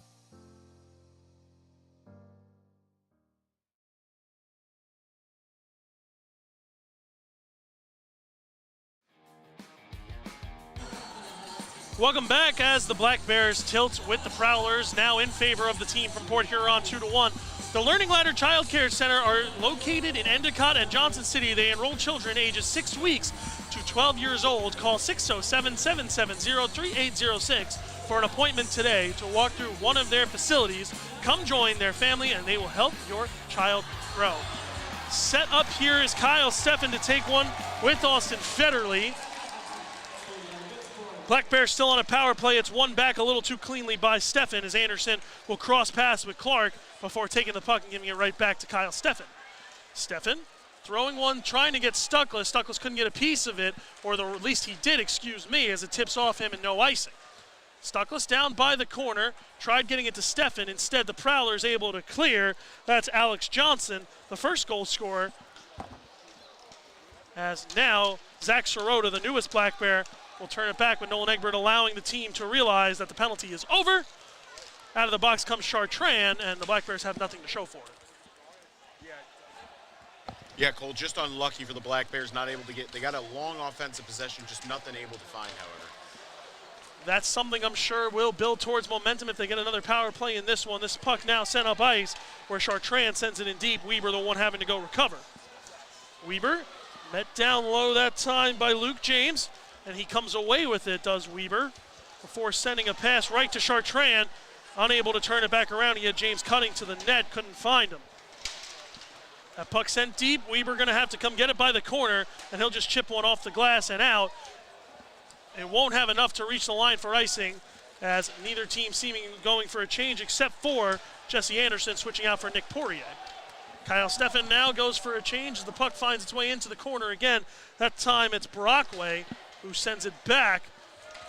And the Prowlers turn up ice, but Gavin Yates trying for a takeaway, couldn't get it as Nosanainen comes out to play the puck. And the Black Bears have to recover in their own end. Poirier behind his own goal. Lets his team set up their breakout, elects to give it to Gavin Yates. Penalty upcoming here against the Prowlers. Egbert does the long dash to the bench, and Weber gets this one up to Henry. Black Bears send Kirkby out as the extra forward. Mott chips this one in. It'll be recovered by Graham, and it'll send the Black Bears to their next power play in this one. Fourth power play of the game, I believe, Cole. How often is it, though, you get to say that the general manager for a professional hockey team stopped the puck to cause a penalty? I feel like that's a pretty rare sentence in hockey parlance. Well, if you're saying that, and in some other leagues, then something terribly wrong has happened. But number 29, Gavin Fleck, will take a seat as the Black Bears will send out that 5-forward line again of Steffen, Tosto, Thompson, Kirkby, and Yates. And I do not have any clue, Cole, what this is going to be. We're going to have to wait for Frank Purdy. I did not see the official indicate any penalty, so it'll be interesting to see what the call is. We see Tosto take the draw. He took a few last night. One forward. Too many men on the ice. The call for the Prowlers, a bench minor. It's served by Gavin Fleck as this one's turned up ice to Kirkby. Kirkby towing that line, giving it to Steffen. Steffen doubles back by the dots, looking for options, allowing his team to get set up. Steffen to Kirkby. Kirkby thought about loading the can and didn't. Instead gives it to Yates, who will take it out by the top of the line. Over to Kirkby, up at the top of that umbrella, as my mentor Brooks Hill likes to say, as Kyle Steffen now over by the line again. The Black Bears keeping the puck, it seems, at the top of the zone. Steffen shot, looking for the tip in front. Couldn't find it. Yates around the back of the net, finds its way to Kirkby. The captain. Steffen's one-timer went wide, up and out of play with 1 minute and 2 seconds left on the power play, 11-13 in the period. And they're going to say that was tipped on the way out, so going to stay in the offensive zone. A jumbo play, a power play group there for the Black Bears. Kyle Steffen in there. I love that group. That's a really good group. Clark, Sirota, Stuckless, Bussell, and Anderson coming out there for this second group.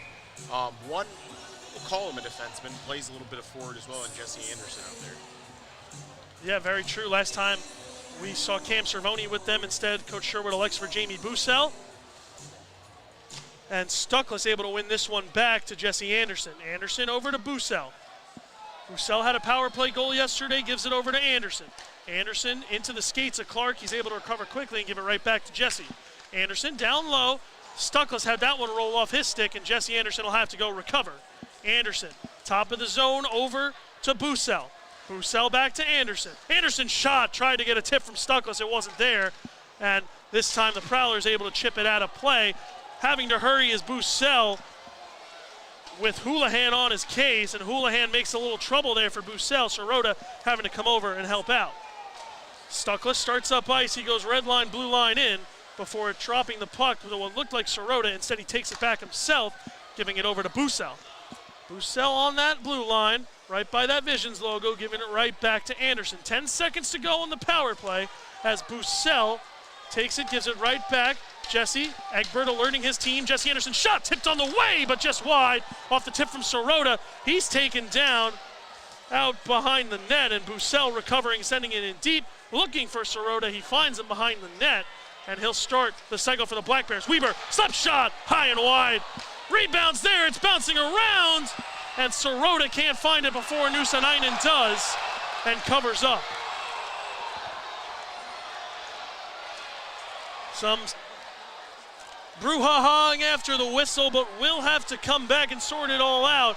We're due for a media timeout. You're watching Black Bears hockey on YouTube. Stick around. Stop on over to Wendy's to get your game day breakfast, offering countless delicious options, including the brand new Wendy's English Muffins. Grab a sausage or bacon, egg and cheese English muffin for breakfast in the morning. Choose wisely. Choose Wendy's breakfast. Just like Bingo the Black Bear at participating U.S. Wendy's during breakfast hours. Don't waste another day or weekend doing laundry. Clean Hamper is your locally owned and operated laundry service center serving all of Broome County. Clean Hamper services include wash and fold, specialty cleaning, stain and spot removal, hang dry, and ironing services too. Families, busy singles, seniors, and students all love Clean Hamper. Schedule laundry pickup and delivery online anytime, or simply drop off and pick up your laundry at our facility. Learn more at cleanhamper.com and take 20% off your first order. When you care about something, you take care to protect it. The family that depends on you, and the future you're planning for them. You'll have your own college stories too someday. With sound advice, smart strategies, and a broad variety of life insurance options, Security Mutual can help provide for the people you care about and also help you reach your financial goals. It's a sound plan. The time to start thinking about college. And retirement is now. Security Mutual Life, the company that cares. Advancements in new clinical therapies are made possible by heroes like you. Velocity Clinical Research is looking for volunteers to participate in clinical research studies. Compensation is provided. There's a Velocity location near you on Old Vestal Road in Vestal. Learn more about participating and becoming a Velocity medical hero today.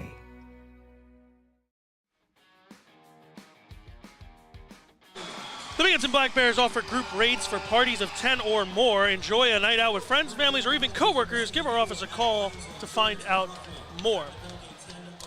Adam Heinzel, Nick Sirota, Zach Sirota will take a seat, each for roughing, as Johnson sends one low to Lacey. Sirota gets tapped with unsportsmanlike as this shot came high and wide over the shoulder of Nolan Egbert. And Lockney about to recover. Here comes Yates alone on a breakaway. Yates in, had the puck knocked off, a penalty called. Yates was alone. We're going to have to wait and see if they call for a penalty shot. Poirier turning, curling, looking for someone to pass to. He does not. We'll see. Does not look like we're going to get a penalty shot. I jumped the gun, was a little excited, hoping we'd see one, but we're going to get another Binghamton power play. I believe this one will be 4-on-3. And I can understand why Huron is frustrated on that one.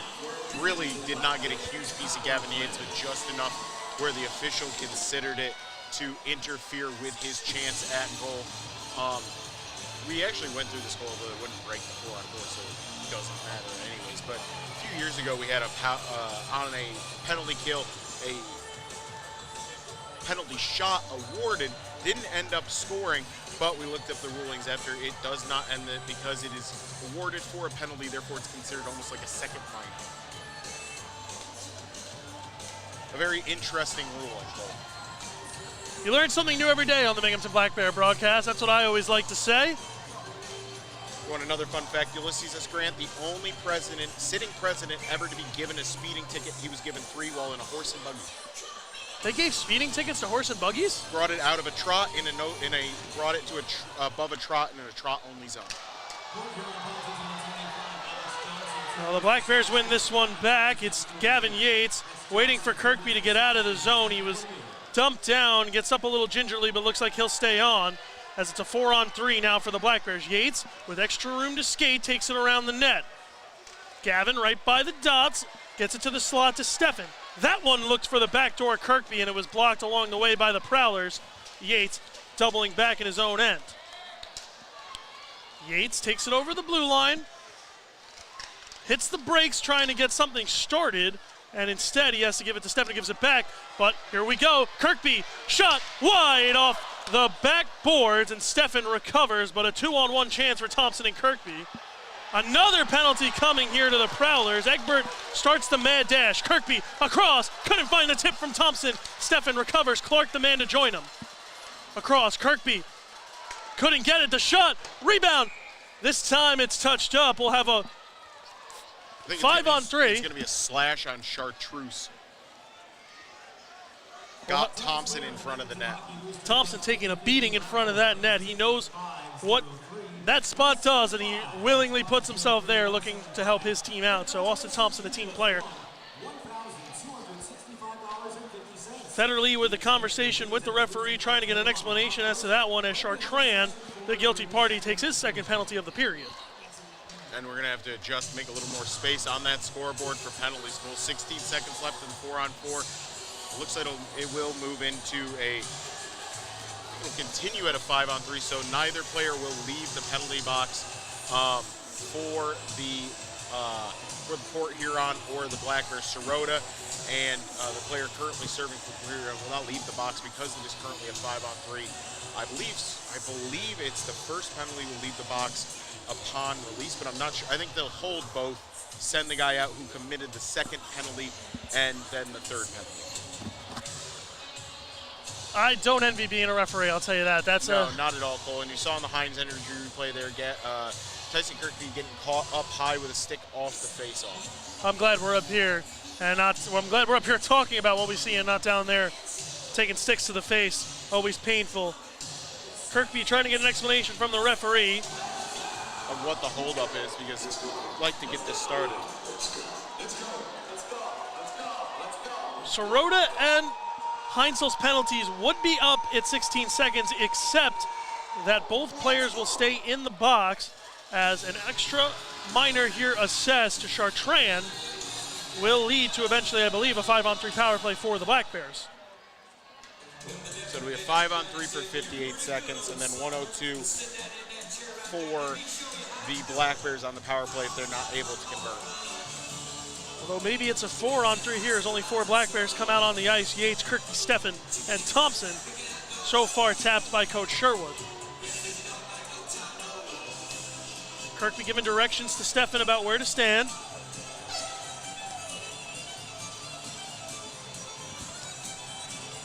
So a 4-on-3 is what we're looking at here. I'm guessing. I think this is what the confusion is, Cole. This should be a 5-on-3. 2 penalties committed. I'm wondering if Sirota, he's standing up, if he's going to be let out of the box to join the play in 16 seconds. I don't know, but the puck is down on the ice. Nobody knows where it is. It's turned over to the board. Steffen trying to keep it in. I guess and it doesn't negate the second penalty, essentially. Sirota getting ready to return to the play. And here he comes. So Sirota joins the rush.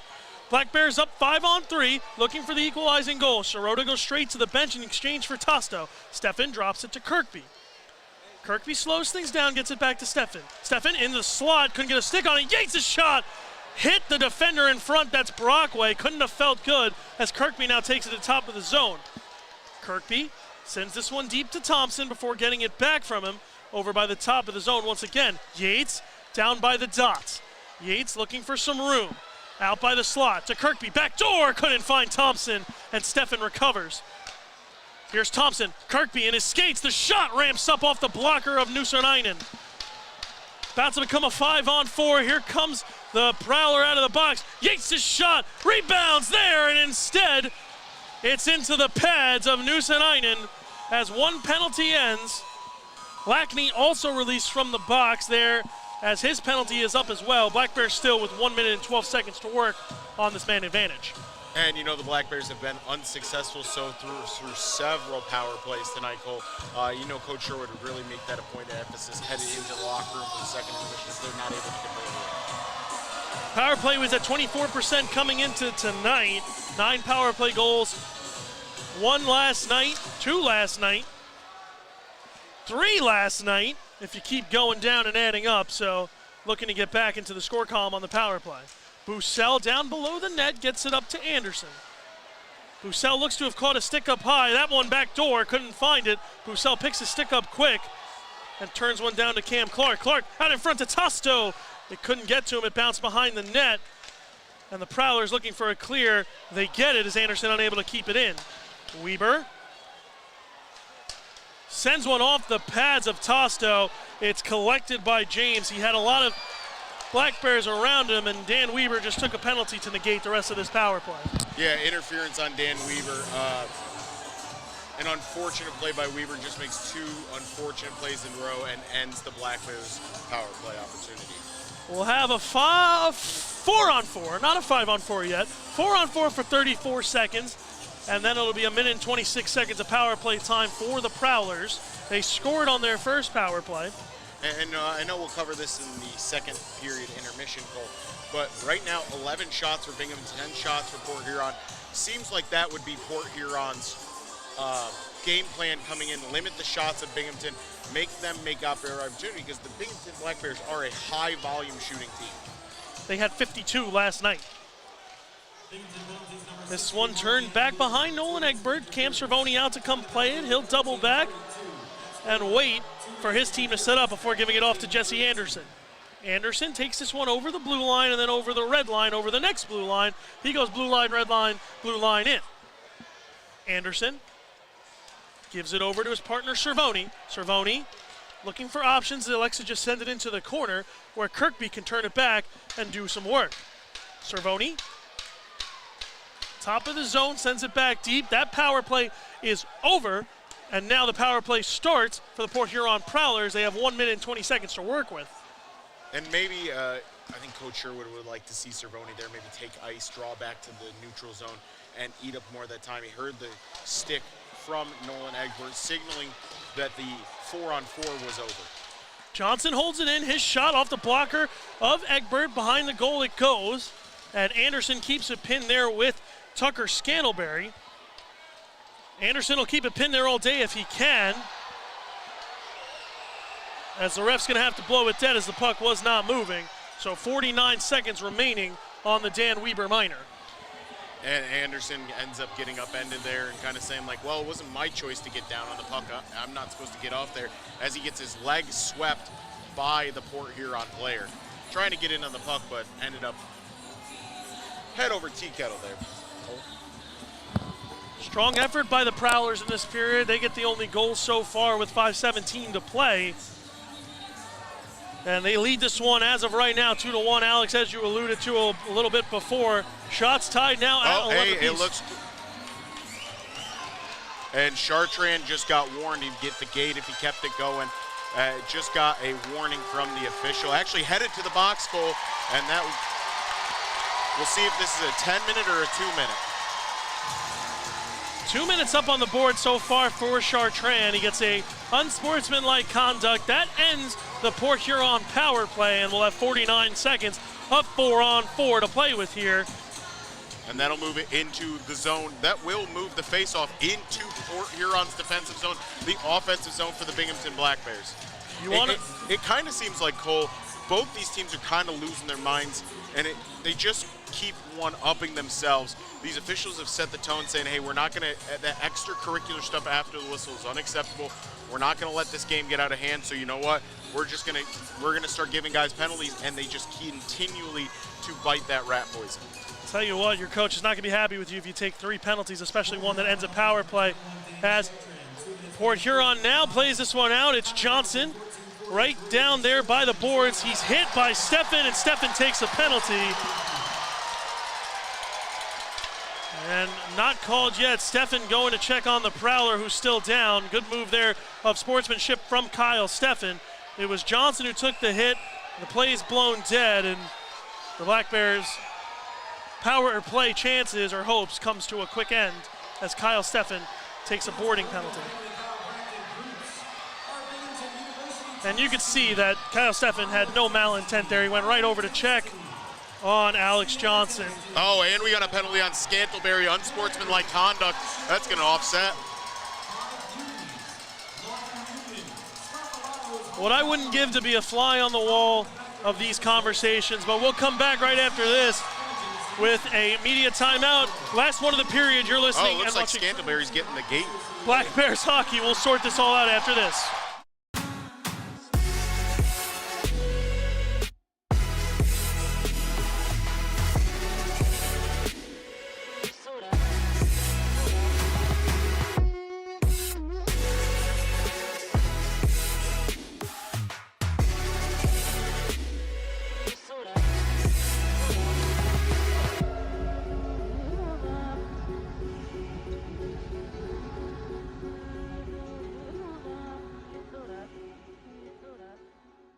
Did you miss out on history? The Black Bears are Division Cup champions! Always make sure you have your spot reserved with Binghamton Black Bears season tickets.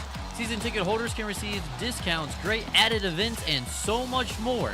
Always make sure you have your spot reserved so you don't ever miss a second of Black Bears hockey. Stop by the third floor hockey offices at the arena or give us a call at 607-722-7367.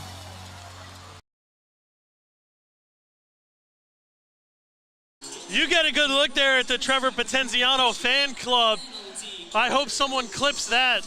As going to the penalty kill are the Black Bears, the Excite Motorsports penalty kill. Stefan getting 2 minutes here. I believe it'll be boarding. Yeah, and Kyle Stefan thought he was going to get him on the front there. Unfortunately, a twist at the last second. And then 10-minute unsportsmanlike conduct penalty for Scantlebury. Puck is down. Prowlers recover. It's a 4-on-3. Lockney to Federley. Federley comes in close. His shot ramped up high and wide. And good to see Alex Johnson back on the ice after taking that hit. Federley. First penalty about to end for the Prowlers. Here comes Dan Weber out of the box. Puck's coming to find him. Weber in alone on a breakaway. He shoots. Stopped by Nusenainen. I don't think Weber had the greatest path after that puck found him, but made a chance out of it nonetheless as this one comes all the way down, where Emerson Emery will come and play it up to Dan Weber. Jonas Lees keeps the puck moving, sends it in low. Now the Prowlers up in the slot, shot blocked away, and here comes Kirkby in alone on a breakaway. The captain, Kirkby, shoots into the glove, a penalty called. And some more extracurriculars after the play. Maybe here now we get our first chance at the penalty shot, Alex. I don't know. I don't think we will. I think Kirkby was even with the Prowler defenseman. But we'll figure it out in a second when the refs get this all sorted out.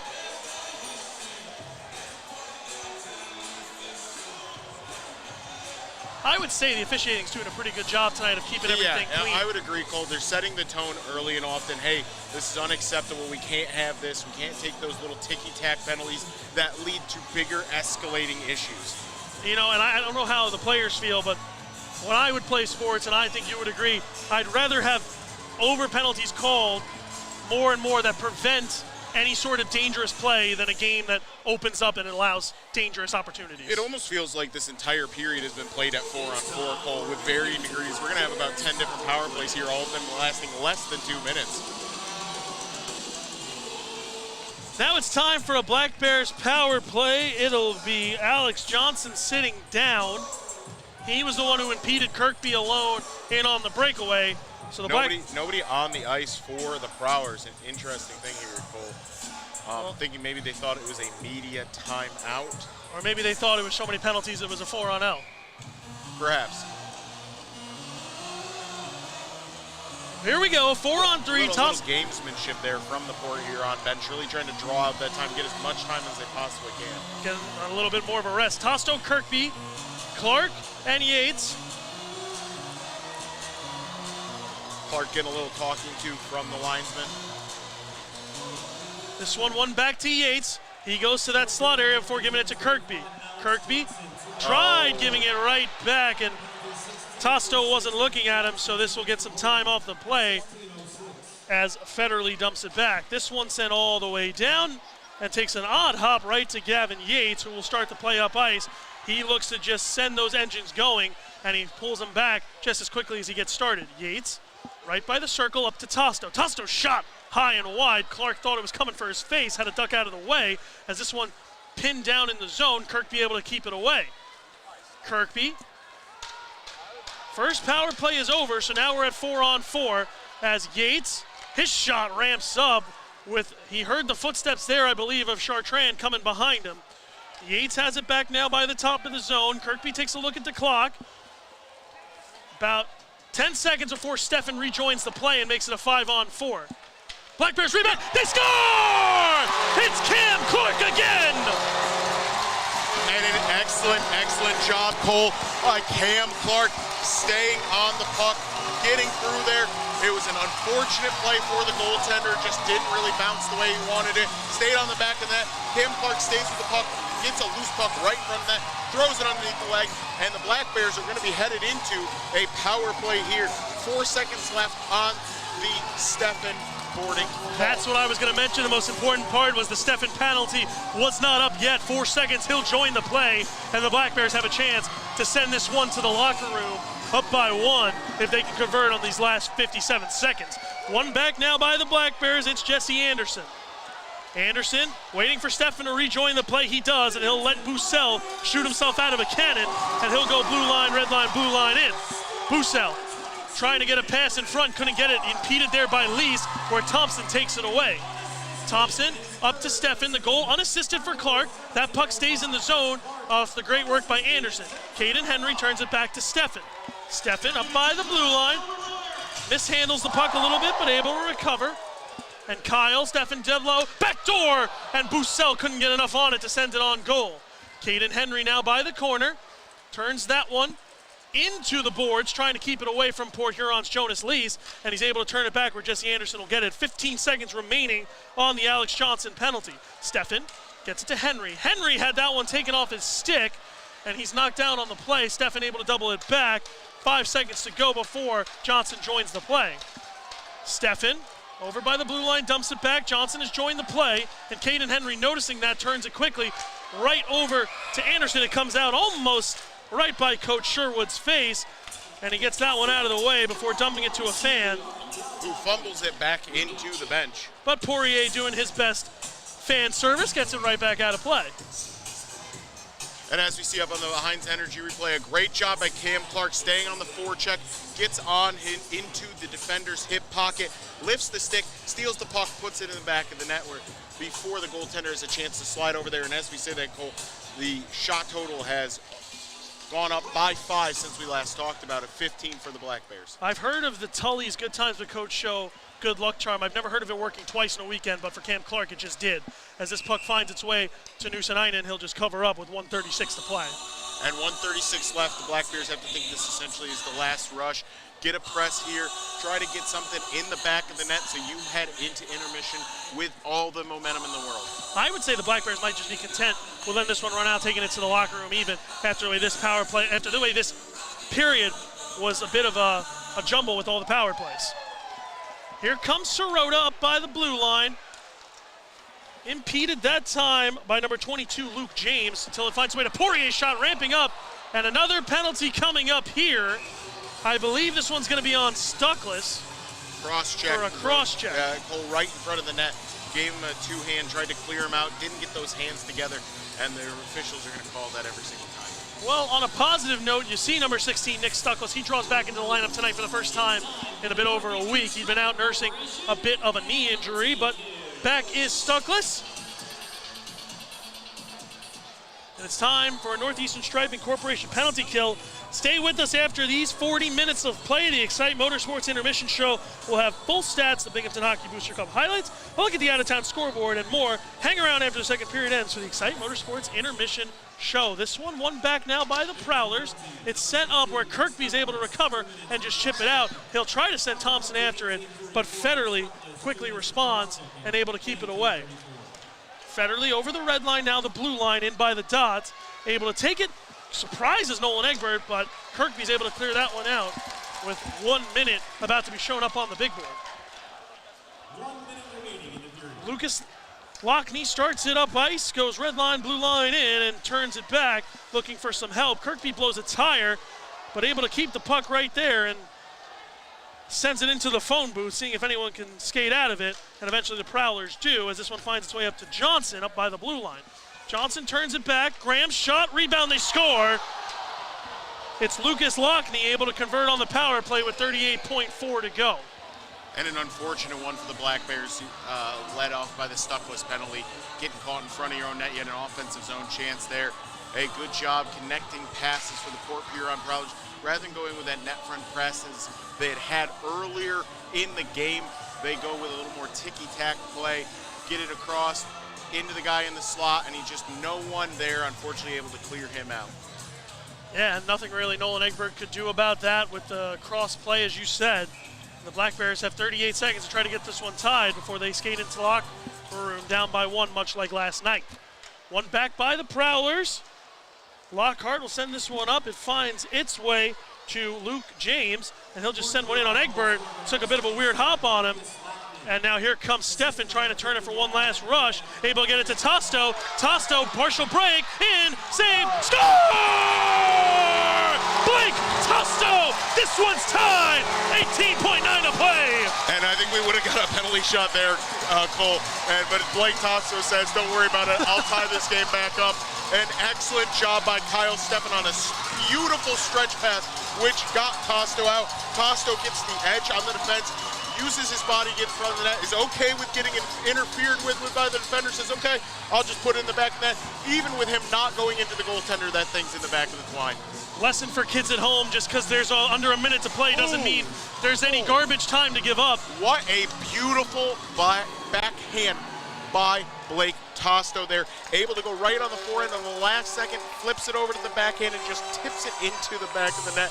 What a beautiful goal by the Black Bears. I wonder if we're going to get a challenge here. Yeah, that's what I'm looking at. However, I think they're going to say that even if they go back and review this, as we see on the Heinz Energy replay, Tosto comes in, he gets caught up and gets tripped by the Port Huron Prowler player. Therefore, they're going to say no matter what, even if he crashed in the goaltender, he did not do it under his own volition. Yeah, and as you said, it would have been an impeding play. So the man they call Toast burns the Prowlers and ties this one up at 3, only seconds after Port Huron had gained a 3-2 lead. And Matt Graham, the coach of the Prowlers, still looking for an explanation here. Yeah, and I think that the case is, Cole, that they are going to explain to Graham that essentially the penalty superseded him crashing, Toast crashing into the goaltender. And you can't blame Matt Graham for wanting an explanation there, as the play looked a little wonky as you saw it live. If I was a coach, I would want an explanation too, but as you mentioned, Alex, it was a legal goal and it'll count. Tosto ties this one up at 3, and it looks like the Black Bears will take this one to the locker room, all tied up at 3. What a period. And that's part of the new initiative for the league. The league has made it part of the rules that every single team needs to have some sort of replay device for coaches to be able to challenge any sort of play, which is what I think Coach Graham was speaking on there, saying, hey, can we at least go take a look? And I think the officials gave him the explanation that we gave. The penalty and the contact from the defender led the forward into the goaltender, so it wouldn't have been, there's no even chance of looking for it because we already covered that in our original call. Yeah, and as you mentioned, the officials, the referees tonight, Chris Montalvo, Steve Cook, number 6 and 33 respectively, linesman, number 16, Andrew Sullivan, and number 74, Aaron Alexin, for tonight's game. We'll be right back after this. Your score after 40 minutes, Black Bears 3, Prowlers 3, but an electric ending to this second period to set up a nice third. There is no 4 periods in hockey. Right after this, stick with us. Whether you're a high school or college athlete or a weekend warrior, Guthrie is the area's premier sports medicine program, offering injury evaluation, concussion management, physical therapy, and more. With a full team of providers across New York and Pennsylvania offering same or next day appointments, Guthrie gets you back in the game as quickly as possible. Call the Guthrie Sports Medicine team today at 866-GUTHRIE or learn more at guthrie.org/sportsmed. Are you looking for a new place to live? Lofts at JC is the official housing partner of the Binghamton Black Bears and the only luxury housing provider offering both 2 and 3 bedroom units, fully furnished for a modern living lifestyle. Lofts at JC is centrally located in the heart of the Tri-Cities area, located at 128 Grand Avenue in Johnson City. Housing applications are accepted online at loftsatjc.com. Once again, that's loftsatjc.com.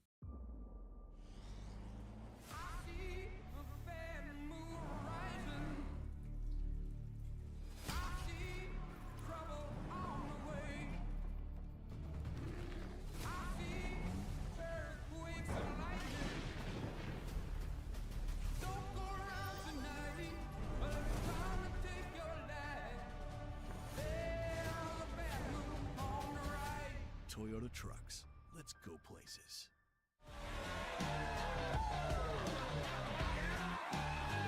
Jersey, bring us the Hitties! Yeah! All right, I got the Hitties. Tommy's out, eh? Oh, yeah. Cheers, baby. A win like that calls for a real celebration. Oh, yeah. I have one on that.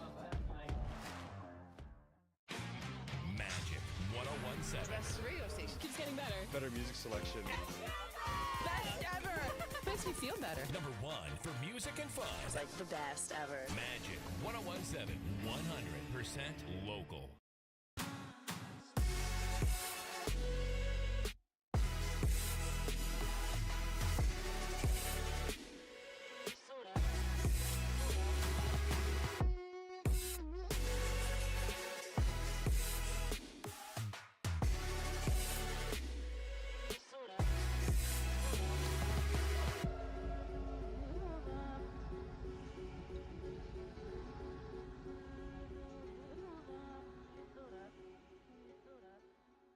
Getting your hands on an all-new CF Moto side-by-side or four-wheeler is now easier than ever at ExciteMotorsports.com. Purchase your next power sports vehicle with our new, easy, and quick online buying experience. Browse inventory on ExciteMotorsports.com. Buy, get approved for financing and e-sign online right from your phone. Ride, have your new power sports vehicle delivered to your home the next day at no extra charge. Browse, buy, ride. Fun starts here at ExciteMotorsports.com. Experience the new way to watch your Black Bears play all season long, at home and on the road, free on YouTube. You can experience gig speeds with Greenlight Networks. Our reliable fiber connection provides fast, affordable internet, so you can accomplish more in less time. We're expanding coverage in many places in the Southern Tier, and we want to be your internet provider. Visit greenlightnetworks.com and click on Check Availability to see if we're in your area. Greenlight Networks, fast, affordable internet in your hometown.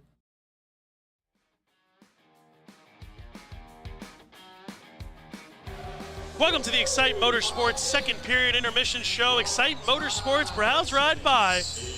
Free next day delivery to New York and PA. Visit them online at excitemotorsports.com. And let's get right into the Binghamton Booster Club highlights. And Alex, a lot of highlights to talk about here as we see this period.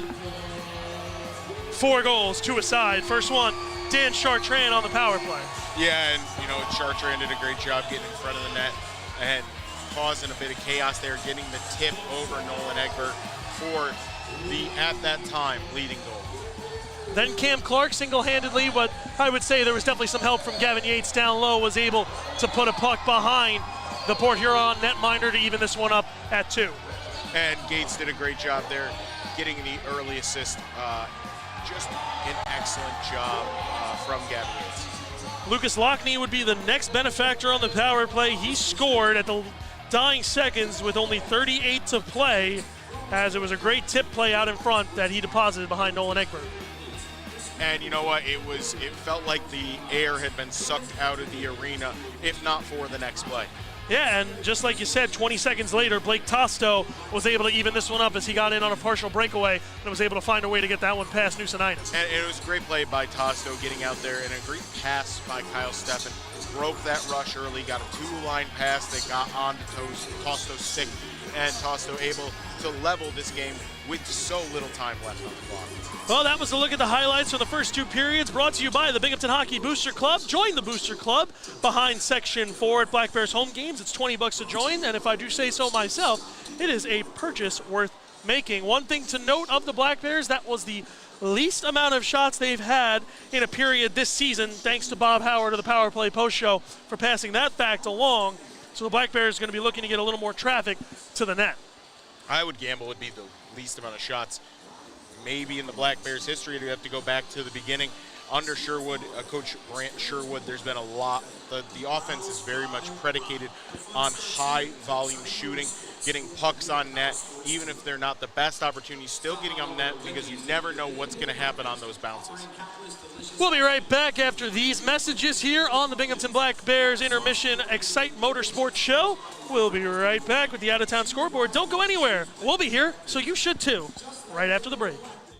Whether you're a high school or college athlete or a weekend warrior, Guthrie is the area's premier sports medicine program, offering injury evaluation, concussion management, physical therapy, and more. With a full team of providers across New York and Pennsylvania offering same or next day appointments, Guthrie gets you back in the game as quickly as possible. Call the Guthrie Sports Medicine team today at 866-GUTHRIE or learn more at guthrie.org/sportsmed. Are you looking for a new place to live? Lofts at JC is the official housing partner of the Binghamton Black Bears and the only luxury housing provider offering both 2 and 3 bedroom units, fully furnished for a modern living lifestyle. Lofts at JC is centrally located in the heart of the Tri-Cities area, located at 128 Grand Avenue in Johnson City. Housing applications are accepted online at loftsatjc.com. Once again, that's loftsatjc.com.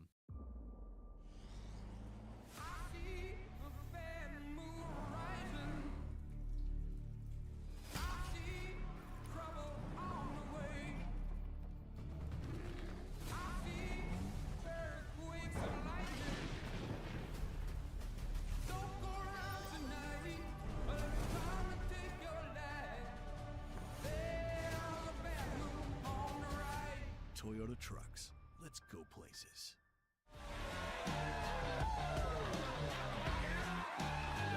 Jersey, bring us the Hennies! Yeah! All right, I got the Hennies. Out, eh? Oh, yeah. Cheers, baby. A win like that calls for a real celebration. Oh, yeah. Magic 101.7. Best radio station. Keeps getting better. Better music selection. Best ever. Makes me feel better. Number 1 for music and fun. It's like the best ever. Magic 101.7. 100% local.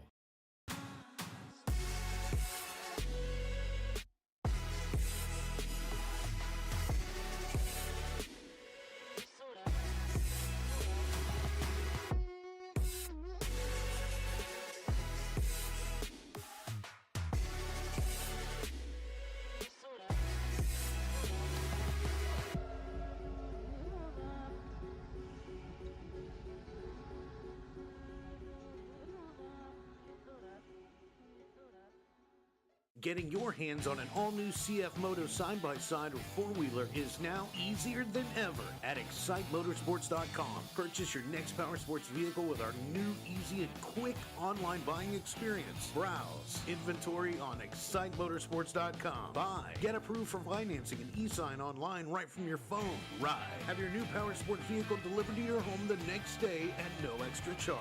Browse, buy, ride. Fun starts here at ExciteMotorsports.com. Experience the new way to watch your Black Bears play all season long, at home and on the road, free on YouTube. You can experience gig speeds with Greenlight Networks. Our reliable fiber connection provides fast, affordable internet, so you can accomplish more in less time. We're expanding coverage in many places in the Southern Tier, and we want to be your internet provider. Visit greenlightnetworks.com and click on Check Availability to see if we're in your area.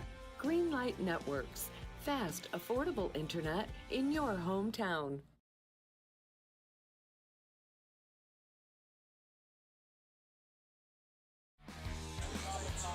Welcome back inside the Excite Motorsports Intermission Report up here in the Jeff Kai's Auto Sale booth. It's time to take a quick look at the out-of-town scoreboard. Let's see what's happening around the league. Danbury's jumped to a 3-1 lead over the Hudson Valley Venom down in Newburgh, New York, as Hudson Valley coming off their first franchise win yesterday. Johnny Ruiz and Bowden Zinchenko, the two goal scorers for the hat tricks. Ruiz shorthanded, so 2 straight nights of shorthanded goals for the hat tricks. 2-0 Baton Rouge over Mississippi. That game was tied when we were going to the second period. And now Baton Rouge has jumped out to an early 2-0 lead as they've just concluded their second period. Shane Haggerty, Dmitry Kuznetsov, the 2 goal scorers. And just a really situation that fans didn't see yesterday. That game ended because of an injury. Just with 4 minutes left in the third period, a really disgusting hit that has no place in hockey. The player delivering it ended up with a 4-game suspension, and unfortunately the Zydeco player was taken out on a stretcher. We're looking to get an update when we hear about it. Yeah, and something to highlight there is Justin Barr stayed on the ice with the Zydeco player throughout the whole thing, so a great showmanship there of sportsmanship by Justin Barr as he was able. I mean, the bigger show of sportsmanship wouldn't have been elbowing a guy who had already delivered the puck and was nowhere near it. True, it wasn't Justin Barr who threw the hit. No, but it still is. I mean, I understand that that's a good sign, but at the same time, Cole, it seems like a bit of a hollow gesture when your teammate does that sort of thing. 2-1 the score down in the Hitachi Energy Center as the Blue Ridge Bobcats drew a tie in that one with Tristan Sims' goal, but then Roman Kramer gave the lead right back to the squad from Winston-Salem. Watertown and Motor City in action, 3-2 the score right now. The Rockers leading over the Wolves in Watertown, so the other team from Michigan, TJ Sneath, had that one started, then Trevor Newman matched it. Ludlow Harris Jr. gave Watertown a 1-goal lead before Clayton Hightower and TJ Sneath once again made it 3-2 as they were able to double up. Final game right now is the Athens Rock Lobsters, after coming off their first loss last night, are up 3-0 over the Danville Dashers. Those 3 goals from Athens: Orca Weisblatt, Philip Virgil, and Garrett Milan. So one more time before we go to our final commercial break. Binghamton and Port Huron knotted at 3. Danbury up 3-1 over Hudson Valley. Baton Rouge 2-0 over Mississippi. Carolina 2-1 over Blue Ridge. Motor City 3-2 over Watertown. And Athens 3-0 over Danville.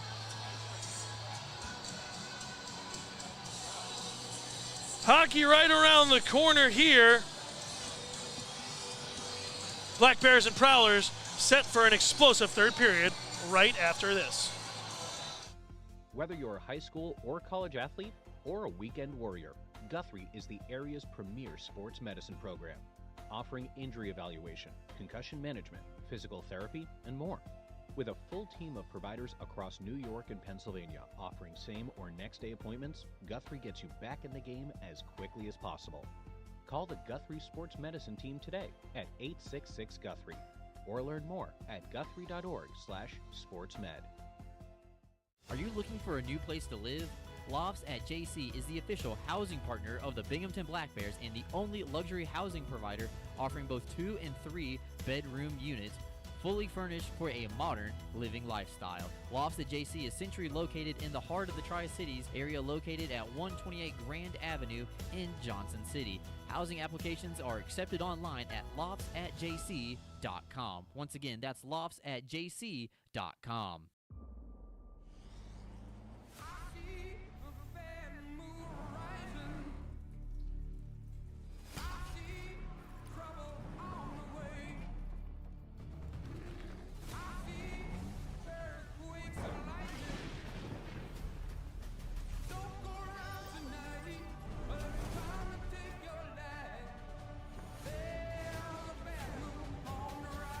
Toyota Trucks.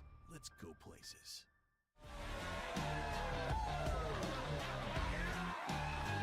Jersey, bring us the Hennies! Yeah! All right, I got the Hennies.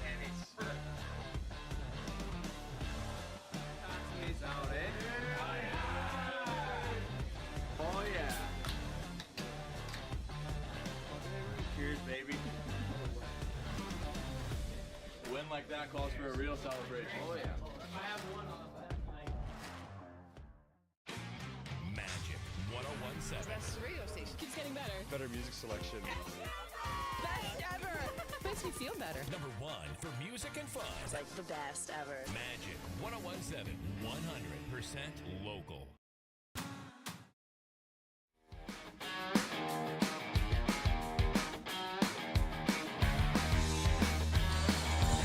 Welcome back. You get some highlights from the third period, and we also got an update on the Justin Barr, what had happened down in Mississippi. Justin Barr, a trained EMT, was staying on the ice to help with the other EMTs involved in the situation, so that's the reason why he was out there on the ice.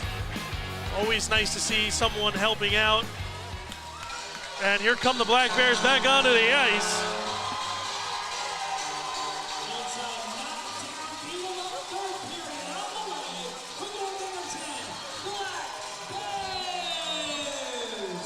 Guaranteed at least 20 more minutes of hockey. Could take more if this game holds true.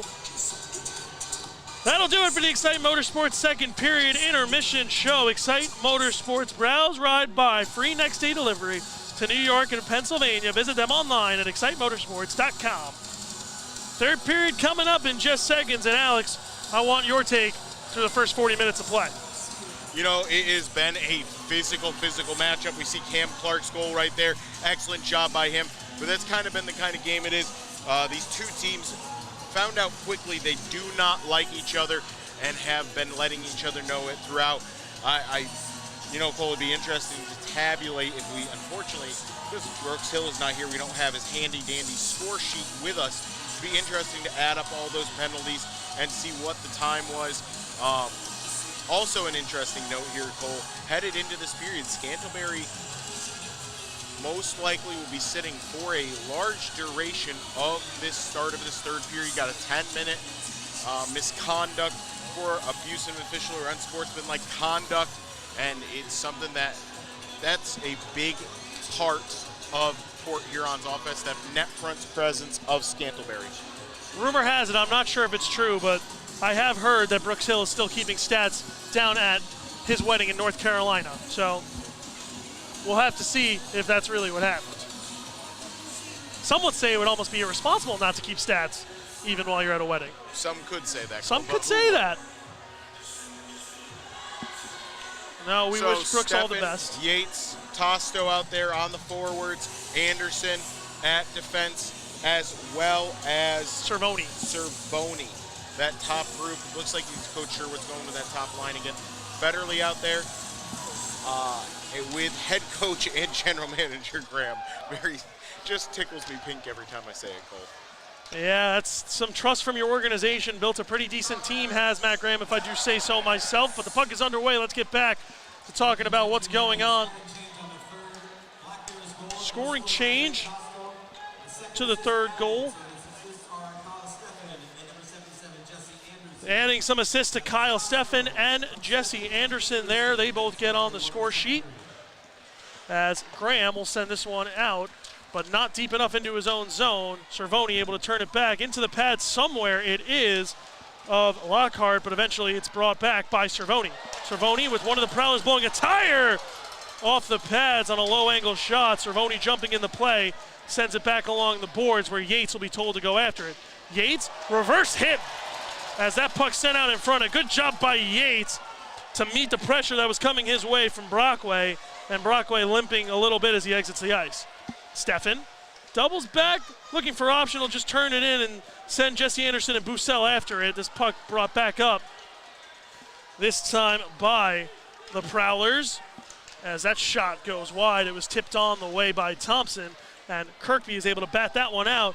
Will it have enough on it for icing? It will, as the backspin just not enough there for Captain Kirkby to keep it out of an icing play. And it was just saw the Heinz Energy replay, Cole, a great reverse hit by Gavin Yates, dropping his player. Unfortunately, Kirkby just gave it a little too much gas on the lob. He caught it in the air.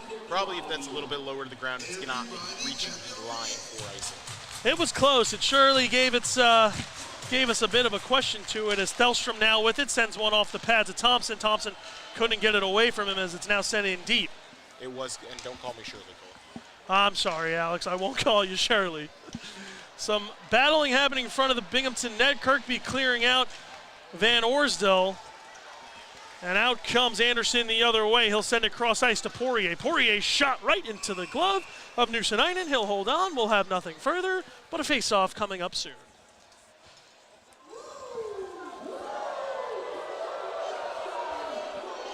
Black Bears back in action next week. Friday, they're on the road in Hudson Valley. You can catch that game on the YouTube channel. Brooks Hill and myself, Cole Prendy, will be on the call. And the next home game will be Saturday against the Danbury Hat-Tricks. Weber shot one right into Federley's, I want to say, shin guards. I don't know how much padding's down there. I know some, but I don't know how much.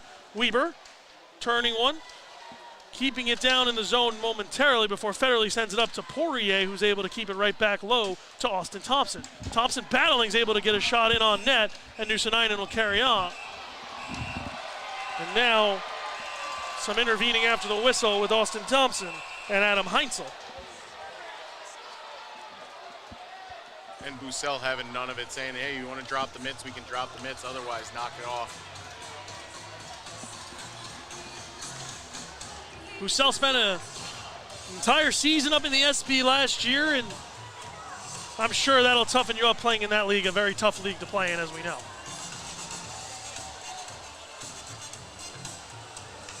Black Bears send out the quote-unquote fourth line with the two extra forwards of Chris Mott and Sirota with Cam Clark.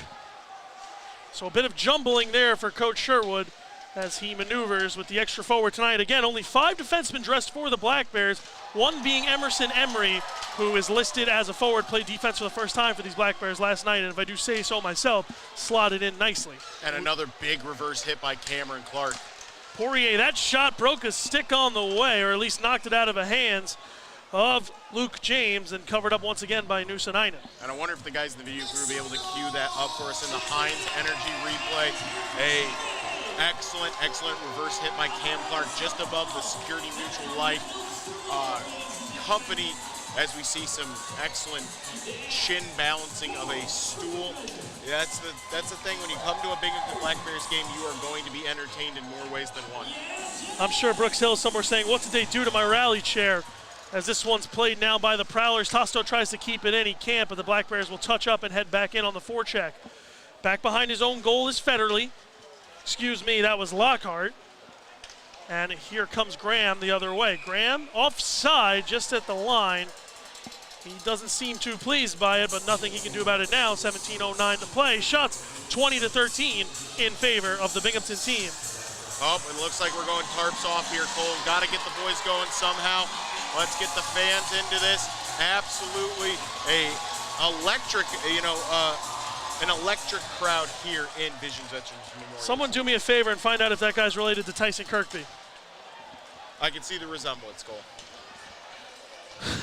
Puck played now by the Prowlers. Here's Lockhart up ice, as it's just sent in that time by Brockway. Below the goal goes Federley, and he'll send it back down low out in front. Steffen having to clear it away from trouble, and Yates will take it blue line, red line, blue line in. Yates looking for friends to join him, finds Jesse Anderson, shot high and wide. Almost picked a corner, but just a little too high was that shot from Anderson. I feel like if Anderson, his momentum carried him a little away on that shot. If he had been able to stay much more towards that Vision center ice logo, or the in-ice logo, would have been, I think, a goal. Yates able to cross his way in, goes for the reverse hit on Lease, now throws one on Jonas Lease. And it's eventually played away by the former Black Bear. Spent a game and some change with the Black Bears, so about 2 games here for a weekend last year to help out.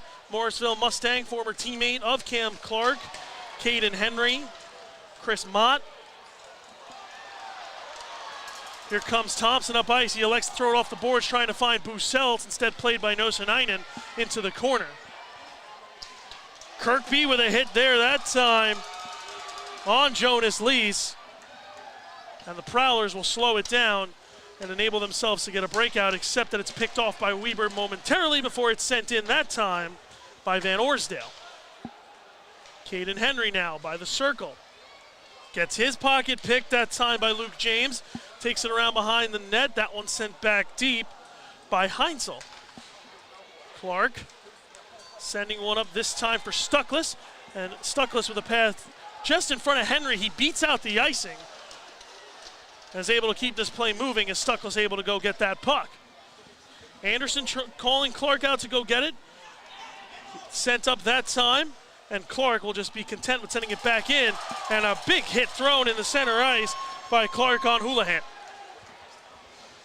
Cervoni blows a tire, but able to recover, gets it to his defensive partner, Anderson, who will send it right over to Caden Henry. Henry just offside at the 14:44 mark, as it looks like Scantlebury will return. We'll figure it out all after this intermission, or I should say timeout, here at the Black Bears YouTube channel. Are you ready to take your billiards game to a whole new level? Dragon Billiards Instruction and Pro Shop has everything you need to impress your friends and crush your opponents. American Q Sports certified coach Kim the Dragon Young is now accepting new students. From novices to pros, the Dragon helps you find your best game with in-person or online instruction available worldwide. Need help with stance, stroke, or alignment and aiming? We've got you covered. Looking for advanced cue control techniques and trick shots? No problem. Follow us on Facebook at Dragon Billiards Instruction and Instagram at Dragon Billiards Kim for free daily tips and drills, upcoming tournaments and events, as well as exciting contests and giveaways. Subscribe on Patreon for personalized video content. Visit our online pro shop for the lowest prices on the highest quality pool cues, accessories, and Dragon Billiards gear. Dragon Billiards Instruction and Pro Shop, breathing fire into your game.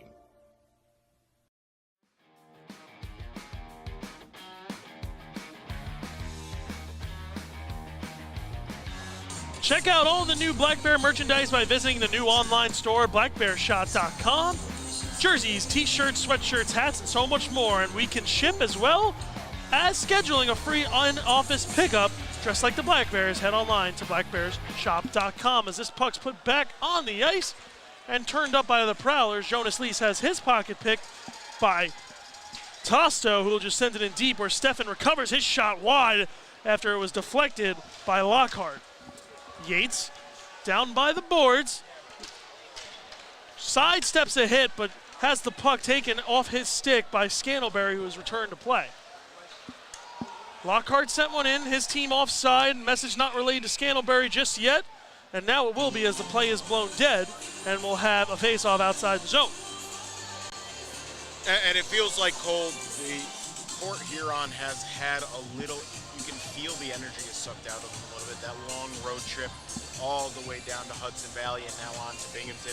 It's a lot of miles on the body, a lot of time on the bus. It seems like it's taken their toll, just coming out a little flat in this third period. And they'll be doing it again in 2 weeks as they come down here to play once again Hudson Valley and Binghamton. But in between that, they'll have a meeting with the Motor City Rockers. So at least a little close time home cooking for both teams. This one covered up by Egbert, who has had a strong performance tonight after allowing 6 goals in Newburgh, New York. I would say Egbert's looking locked in like himself from last year. Absolutely, Cole. He's been doing an excellent job tonight. And a lot of those goals have just been really hard, unwinnable goals where, Port Huron had a very good offensive game plan set up in front of his net where his defenders just kind of let it down. Yeah, as you said, some perfectly placed goals by the Prowlers here. It's another offensive zone face-off from the team from Port Huron. They'll be heading back on the bus back home tonight after this game. And Kirkby did all he could, but unable to win this one back. It eventually finds its way to Anderson in the corner, and Jesse will start the breakout up ice. Jesse Anderson tried to get one off to Thompson, put a little too much mustard on it. Bussell was looking for the big hit and just couldn't find Matt Graham. I think Matt Graham, being a veteran of the game, got his heads up with a great shot by Port Huron. Yeah, Fleck was able to get that one in there, and now Lockney trying to get it away from Bussell. He can't, and this puck will just be booted up into the air where Lockney will recover and send it in deep off the glove of Jesse Anderson. Anderson finishes his check, and the puck finds its way to Kirkby over by himself on the dasher. Jesse Anderson able to get Poirier the puck, and it looks like this puck's been trapped in the Black Bear end as it comes right out to the slot. No Port Huron player there It's much to the Black Bears. Ooh, Cole, a hit from behind. Pleasure. Austin Thompson got dumped right in front of Port Huron's bench. Austin Thompson hit after giving that puck up. He'll skate off to the bench. Looks like no worse for wear. And Clark will go to work against Parsons, and eventually Heinzel will be the one to take the puck behind his own net. Here comes Houlihan. He sends one off the boards, but it was intercepted by Weber before any Port Huron player could find it. Cam Clark knew he got caught offside. Mott jumped just a little early. And it seems like Port Huron has revitalized that strategy, continued that strategy of getting aggressive with players right towards the end of the whistles, really trying to draw the Black Bears into taking some of those penalties they got in the second period. Black Bears not taking the bait. Clark turns one in. Nuusenainen will just keep it moving to Lockhart. And it's sent up the boards and out of play, tipped on the way, so we'll just have another face-off, but this time inside the Port Huron end. I've been impressed, too, with Valtteri Nuusenainen. Made 24 of the 27 saves asked of him tonight, and he's looked strong in net every time he's been asked to make a save. Yeah, and it seems like, honestly, it has been a loud crowd here tonight, Cole. The crowd is very into the game, getting very lively and letting everyone at home know their opinion of each and every call. Well, this is Hockeytown, USA. As Weber had this puck knocked away from him, Mott had that one roll on him, and Egbert's going to have to be forced to come out, and into the net. Rolls. Scantleberry, good eyes there, Alex, as he just got Looks like wrapped the up. official is holding the change for the Black Bears. Yeah, they'll be stuck out there on the ice. I think they're going to try to say that Mott had kind of led the collision in with Scantleberry that took the net off the post. So now they'll be allowed to change. You know, back in the day, apparently those pegs, they used to not come off. Yeah, it is it definitely led to some concerning situations. Luckily, we have those magnetic pegs now that pop off when they are applied a certain amount of pressure. Stefan and Graham slide in to do draw, but Stefan will be asked to leave for jumping prematurely. And here comes Gavin Yates to take the draw in his place. One back by Yates, so a good job there by Gavin to slot right in and win that draw before it's sent out just a little far. No icing as saying that the Prowlers could have made a play on it. That's Johnson. That puck found its way onto the stick of Tosto. Backhander right into the gullet of Nuusenainen. A pretty backhand by Tosto, though. Just gets the puck and goes, you know what, why not? Again, Binghamton is a high-volume shooting team. 22 shots is not a norm for them. This is very abnormal for a team that averages above 40 shots a game. And that was just a nice little shot by Tosto. Gets a gift right in the offensive zone. Anderson keeps this one in the zone, just sends it to the corner where Graham will have to come get it. And the Black Bears take control once again. Anderson over to Stefan. Stefan turns this puck up ice right into the glove, that time of Johnson. And here they come the other way is Gavin Fleck trying to go inside out on Anderson. He'd have none of it. Thelstrom has this one come right to him, blockered away, and off to the races was Yates, but he couldn't get the puck on his stick. Tosto gave it a little too much mustard, but a bad turnover now. Tosto in to Yates, couldn't get the tip on it. Would have been an empty net for Gavin Yates, but he just couldn't find that puck in time. Port Huron elects to slow it down, but they give the puck up before they have a chance, and here comes Gavin Yates the other way. Yates takes it around, back out in front, couldn't connect as Poirier has some footsteps coming, and he'll just send it to the corner and send Tosto after it, who gives it off to Stefan. Stefan in the corner, comes out of that corner, this time gives it over to Poirier. Poirier shot, tipped wide, might have hit the blocker of Nuusenainen on the way, and Port Huron able to escape danger. It's Chartrand who sends it off, and Poirier recovering for the Black Bears. Yeah, smart play by Dan Weber there too, deciding not to pinch, step back, and play some defense, forcing the long pass for Port Huron. Weber asked to go in on the rush to get this puck.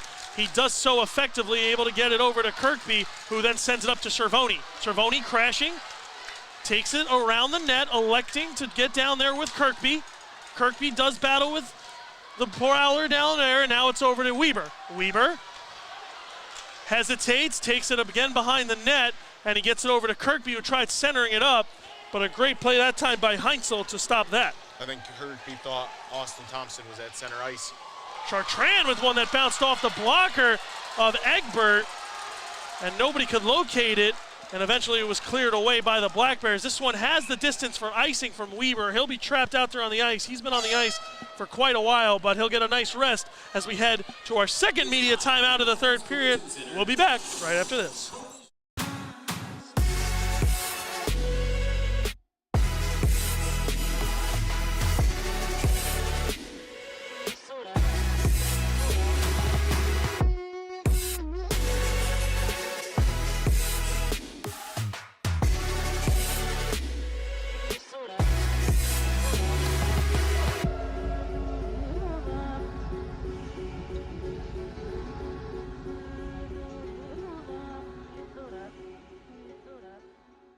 Did you miss out on history? The Black Bears are Division Cup champions! Always make sure you have your spot reserved with Binghamton Black Bears season tickets.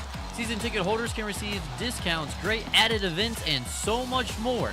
Always make sure you have your spot reserved so you don't ever miss a second of Black Bears hockey. Stop by the third floor hockey offices at the arena or give us a call at 607-722-7367.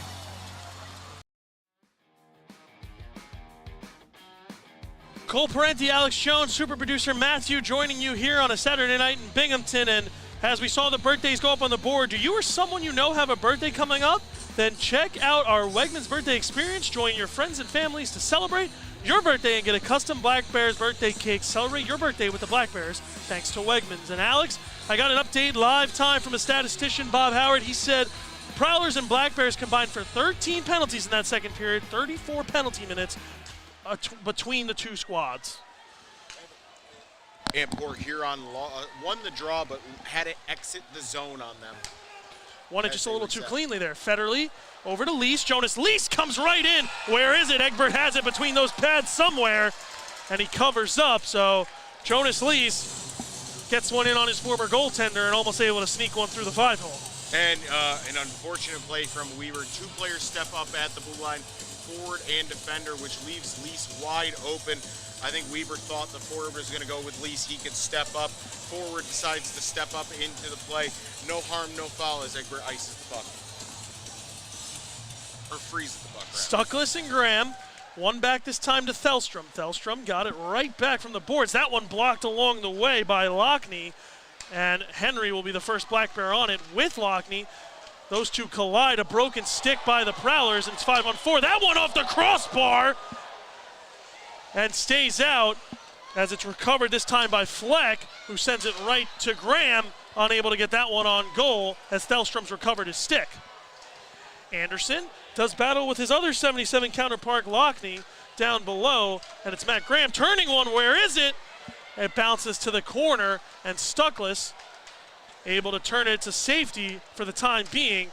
Matt Graham sends it right into the pads of Caden Henry, and the Black Bears trying to get this one out. Eventually Henry will come away with it and able to get it out of the zone, but not far, as the Prowlers will double back. This time it's Heinzel taking it behind his own goal.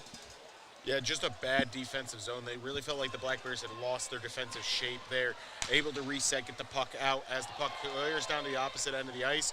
However, icing was waved off, tipped along the way by either Port Huron or Binghamton in that center ice collision. Tosto tips this one deep. Parsons will be the Prowler on it. He'll give a pass right over to Heinzel, and it's eventually sent up the boards where Poirier will recover. Poirier turning and curling, finding Steffen, who just sends one off the glass, and it's knocked down that time by Chartrand. Chartrand had that pass blocked away by Steffen, and eventually it's turned back. Egbert couldn't stop it. Instead, it finds its way to Yates, bouncing over his stick, eventually ending up back in the Black Bear zone, where Poirier will just slow it down to Anderson. Poirier got the pass from Anderson. He'll start blue line, red line, blue line, send that one cross corner. Yates will be the man on it. It comes out of the zone, and James had that puck taken away from him, and eventually the Black Bears and Cervoni will send it to the other corner. Some cross-corner dump-ins, taking a page out of the old Danbury Hat Tricks Billy McCreary book for the Black Bears. As Johnson starts the break out behind the goal, he'll get it right back, sends a quick pass up. The Prowlers enter the Black Bear end. That shot ramps up and out of play, 7:09 to play in regulation. Yeah, that's an interesting breakout play from Port Huron. They send it to the forward who's breaking down the middle, back to the defender who just occupies that space. Scantleberry on the left wing takes it up the ice, taking the open space, gets the puck, drives the shot on that, looking for a rebound. And it's one of those times, Cole, where those breakout plays work to perfection. And that's why you practice them over and over again. Those breakout plays, those face-off plays. Practice makes perfect is what I was told was wrong. I was told perfect practice makes perfect by a teacher once in 7th grade, and that's kind of stuck with me since. This one back, and Weber gives it up to Thompson. Thompson had that one hit off Thelstrom, and eventually it finds its way right to that Bear center logo before it's sent in by the Prowlers. For Weber, will have to be the one to recover. Kirkby got the pass from Weber, able to send it up to Bussell. Thompson streaking down the other end, unsure if noticed, but now has to come to the center. Big hit laid on by Austin Thompson on to Alex Johnson as Kirkby trying to fight through it. A penalty taken here by the Prowlers. Binghamton going back to the power play with 6:38 to play. This is crucial. Absolutely, Cole. 6:38. You're going to have a 2-minute power play here. Over on the night.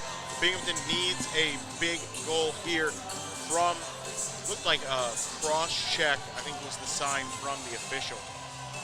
We'll have to see who takes the seat. It looks like the frequent customer, Chartron.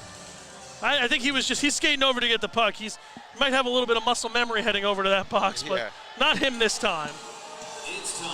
It looks like it's going to be Johnson. That's Alex Johnson. You know, I've come close to calling him Alex Jones a few times because of the Alex J. Yeah. I haven't done it yet. Alex J.O. Alex J.O. It's close, but I haven't done it yet. I think it's going to be a hold. It looks like he interfered with, and he shattered his stick on Kirkby. Yates, Thompson, Bussell, and Kirkby. And taking that face off, I believe, is Kyle Steffen. If I get a look, no, it's Blake Tosto. Tosto wins it back to Yates, and Yates will start the slow turn around the zone. Kirkby back to Yates. Yates sends it to Thompson, gets the pass right back from him. Yates to Thompson. Thompson cutting in. That shot hit nothing but the boards on the other side. Bussell recovers, gives it to Kirkby. Kirkby, Bussell. Bussell gets it down low to Tosto. His shot high and wide. Can they keep it in? Yes, a great play by Kirkby to keep that one from going out. Kirkby down low to Thompson. Back door, couldn't find it. Where's the puck? It's under there somewhere. And sprawling to make the save and melt it down is Nuusanainen. 1:25 left on the power play, 6:03 left in the game. And Port Huron playing very smart there. We've seen them kind of lose their head around Nuusanainen when the Black Bears get in close and start hacking and whacking. Just keeping it clean there, not getting anything, adding any extra penalties to this power play. 6:03 left to play, 1:25 left on the power play. Tosto, Kirkby, Yates, Bussell, and Thompson still out there for the Black Bears. This puck, though, one off the draw a little too cleanly and cleared down. Yates will come back and start from his own end. Yates, Binghamton's entry man, gets himself into the zone before sending it across. He'll be the first one after it, too, with Parsons. It comes to Tosto. Tosto tied up in the corner there with Parsons. Thompson is joined in along with Heinzel down low. 5 guys spread out down there, and eventually it'll lead to a stoppage of play. Can't ask for much more than what you got from this game. It's been an entertaining one through about 56 minutes and some change. Absolutely, Cole. And you know what? The Black Bears faithful here in Visions Veterans Memorial Arena have been treated to a real slugfest here. Two teams that will see each other often this year.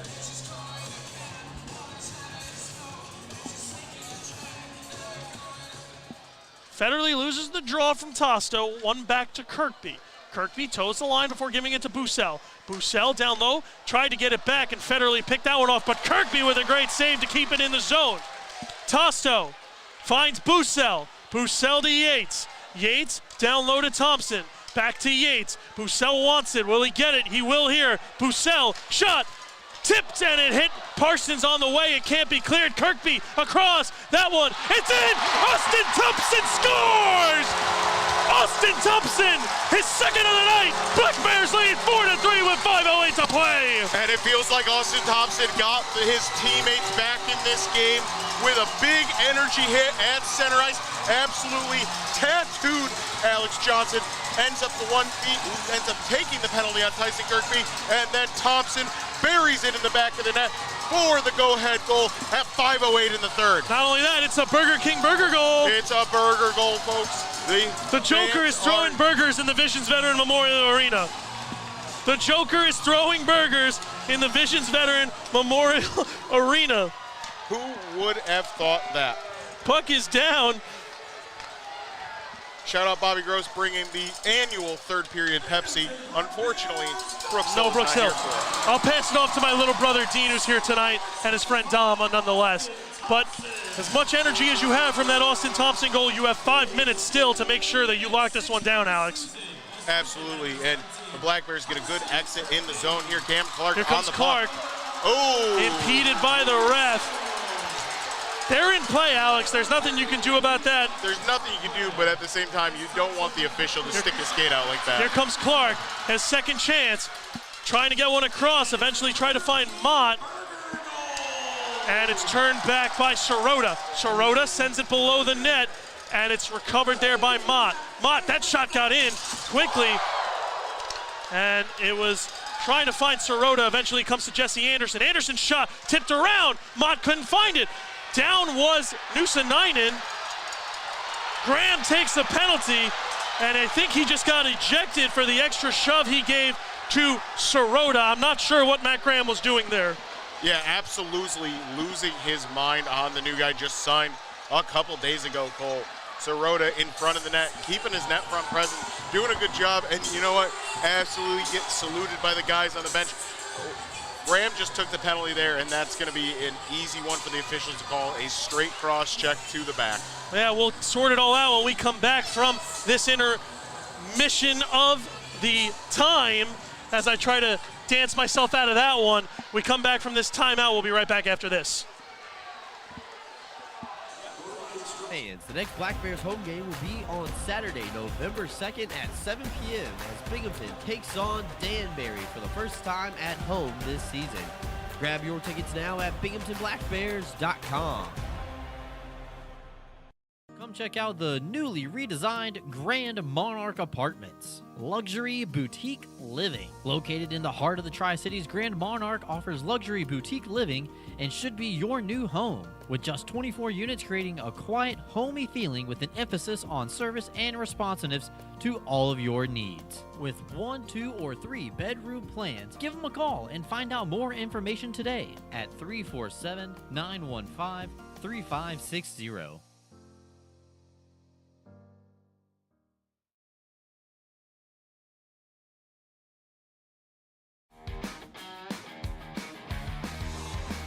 .401 to play here in the final period if this one doesn't need extra time. Matt Graham, 2 minutes going up on the board. And Alex, how did the Black Bears skate this one in the locker room and celebrate a win here on Saturday night? I mean, you deliver here on the power play, Cole. You got to get the puck in the back of the net. That'll make it a 5-3 game with less than 4 minutes remaining. A tough task for any team to come back on, especially one on a long, long road trip. Looking at a long bus ride either tonight or tomorrow morning, most likely tonight, knowing how the Federal Prospect Hockey League works. Interesting to come out with that same group that scored just minutes ago. Tosto won that one back. Bussell got it to Tyson Kirkby. Kirkby got it to Bussell. Graham gets 2 minutes for roughing, and Bussell gets the puck. He gives it right back to Tosto. Tosto up to Kirkby. Kirkby, Yates. Yates down by the dot. Turns it back, thinks better of it, and gives it right back to Kirkby, who says, Yates, you take this one right back. Yates coming into the zone, shot off the blocker of Nuusanainen. Yates gives it right to Kirkby. Kirkby and Bussell have been manning this blue line on the power play all night. Now it's Tosto. Tosto right by the dot. Trying to open up the Port Huron defense, it's Bussell. Down low to Tosto. Bussell again. He'll just turn this one deep, or Austin Thompson will go find a hat trick watch for Austin Thompson tonight as he gives that puck right back to Yates. Yates looking for options. Finds Bussell, gloves it down. Bussell to Kirkby. Fans start to get going. Kirkby's shot right into the bread basket of Nuusanainen. 3:01 to play, 1:01 left on the power play. Yeah, and Cole, this is the time on your power play you're okay with taking those chances. You're okay with stretching that out, looking for the perfect opportunity. I think Kirkby, he realized here on the Heinz Energy play, hey, you know what? I got some bodies out in front of the net, and I had Tosto out front looking to tip that puck in. Thompson, Tosto right in front of that. Maybe we get a lucky bounce, ends up on Thompson's stick. He gets it in for his third. Well, there's the joker I had aforementioned that was throwing the Burger King cheeseburger goal gummies. So a wild night here on Halloween night in Binghamton. Not over yet, as this one's won back by Clark, and Anderson gets it over to Cervoni. Cervoni goes down low to Cam Clark. Right by the corner, Cam Clark toes it behind the line and gets it to Sirota. Sirota met there, able to get that puck away from Parsons out in front. Nobody home. Port Huron able to clear.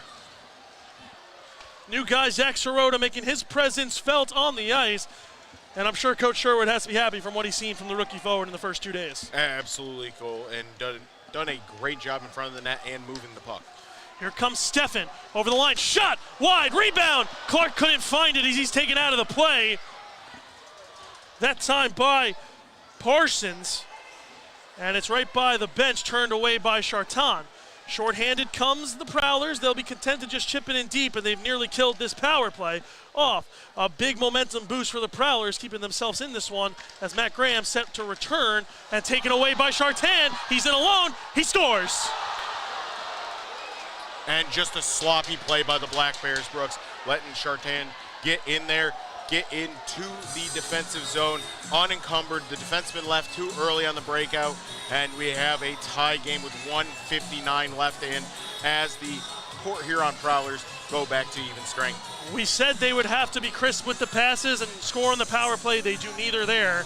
And the Black Bears pay for it in the back of their net.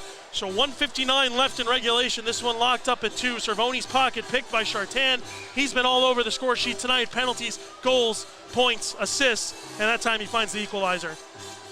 Kirkby and Federley skate into the draw. One back by Kirkby. He tries getting it to Thompson. It's chopped away, and eventually it finds its way to Poirier, who gives it to Weber. Weber throws that one cross corner where Bussell gets it. Bussell slap shot high off the blocker of Nuusanainen and kept in by Thompson, trying to get it to Kirkby. He does. Federley attacks him there, and eventually Kirkby comes away with it to Poirier. Poirier didn't get much on that one, and instead it finds its way down low. Poirier looking for it. Offside are the Prowlers with 90 seconds to play in regulation.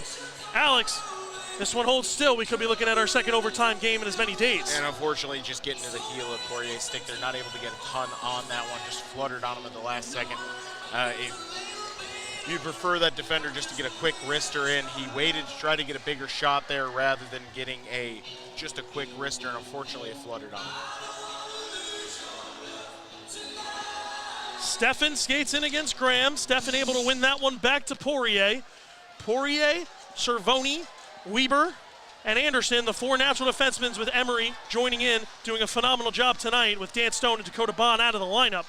Yates just turns this one back into play to Steffen. Behind the net, does the tough, dirty work, tries to get it away from Johnson, unable to do so, and Graham able to chip it out. Kept in, however, by Poirier, and an overcommit by the Prowlers, able to give the Black Bears some offensive time with just about a minute to go. That one turned up ice and then sent in deep by the Black Bears. Tosto having to come back out of the zone to go back in, and he'll do so. Fleck behind the goal. Black Bears in on the forecheck. Chipped away. Great read by Poirier, but he's offside by just a half inch with 42.9 to play. Oh, so close, but oh, so far at the same time. Yeah, it only needs to be a micrometer, and that looked about to be 2 micrometers there, Cole. Unfortunate for Poirier. Puck landed right in front of the goaltender for Port Huron and just wasn't able to glove it down. A fat, juicy rebound, however, just offside. As you see on the Heinz Energy replay. It was close. That was a close one, Cole. Rather err on the safe side, though. They'll call it offside, one back by Kirkby, 40 seconds to go. Shots 30-19 in favor of the team in black and green as it's sent down low to Kirkby. Kirkby up to Anderson, his shot off the blocker of Nuusanainen and eventually turned back. Kirkby trying to get it, Anderson sent a tip, Thompson in front, Thompson can't find the back of the net, and 20 seconds, one last breakout chance here for Port Huron. They can attempt to just dump it in and go for the change as Kirkby sends this one up ice with 10 to play. And it looks like Port Huron can attempt to turn it back and earn both team a point. Once again, overtime coming up for the Black Bears, the RAF fourth period. 5 minutes will go up on the board, 3-on-3, nobody scores, we'll be heading to a shootout. And you know what, Cole, an unfortunate series of events for the Black Bears there. Have a power play with 4 minutes left, end up giving a goal at 1:59. But the Black Bears have been much more aggressive in the offensive side of things. 32 shots on goal so far in the game. You can really see the production pick up for the Black Bears. So close for Austin Thompson, as we see on the Heinz Energy play. That's the second goal. Go-ahead goal, that second goal where Austin Thompson got a stick on the puck, it pops through, and then Thompson's just able to bury it in the back of the net. Well, the benefactors of tonight, definitely the crowd here at Visions Veteran Memorial Arena. They get some free hockey, and we'll get it started right after this short commercial break. Stick with us. The best type of hockey coming up after this. Elevate the way you celebrate at Sky Zone Binghamton Vestal for a full-service experience. Our host will take over the details while you sit back and enjoy watching your kids make memories with their birthday guests. Members receive discounts on our biggest party packages and can enjoy VIP access to the park, including online reservations, cafe discounts, VIP check-in, the new member portal, member-only events, and more. Visit Sky Zone Binghamton Vestal, formerly known as Defy Vestal, today. At Broadview, supporting your quest to be your best is why we're here. And it's personal. You already do your best to meet life's challenges. Try your best. You've got this. You see the best in others and lend a hand.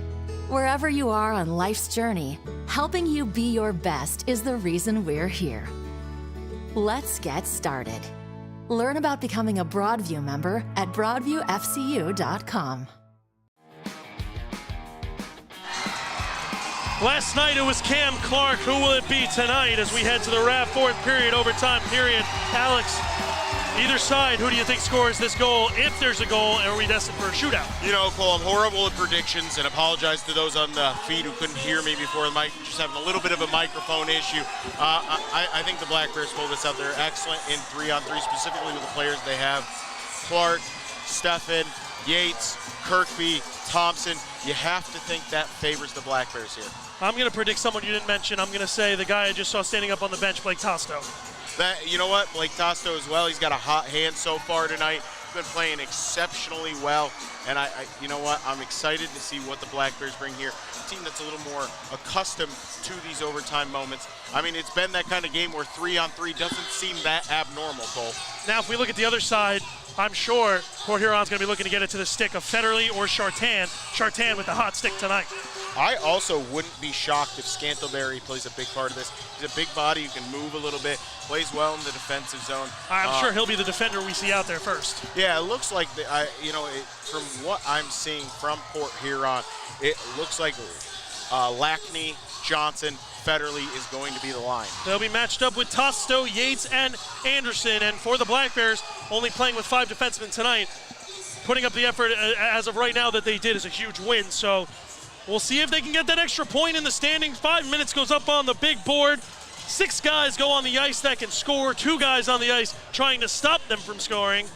And Lackney, Federley, and Johnson, Yates, Tosto, Anderson. Tosto skates in against Federley, and the draw won back by Port Huron. Johnson will double back in his own end. This becomes a possession game when you get to 3-on-3, looking for one team to make a mistake, and it leads to a couple rushes like we saw last night, as that one almost finds its way through. It's offside. Egbert keeps it moving, and the Black Bears have numbers if they can turn it up ice. Yates, Tosto, shot, save, rebound, Tosto again, his shot over the goal. I was close there. I wanted a secondary assist if he came through.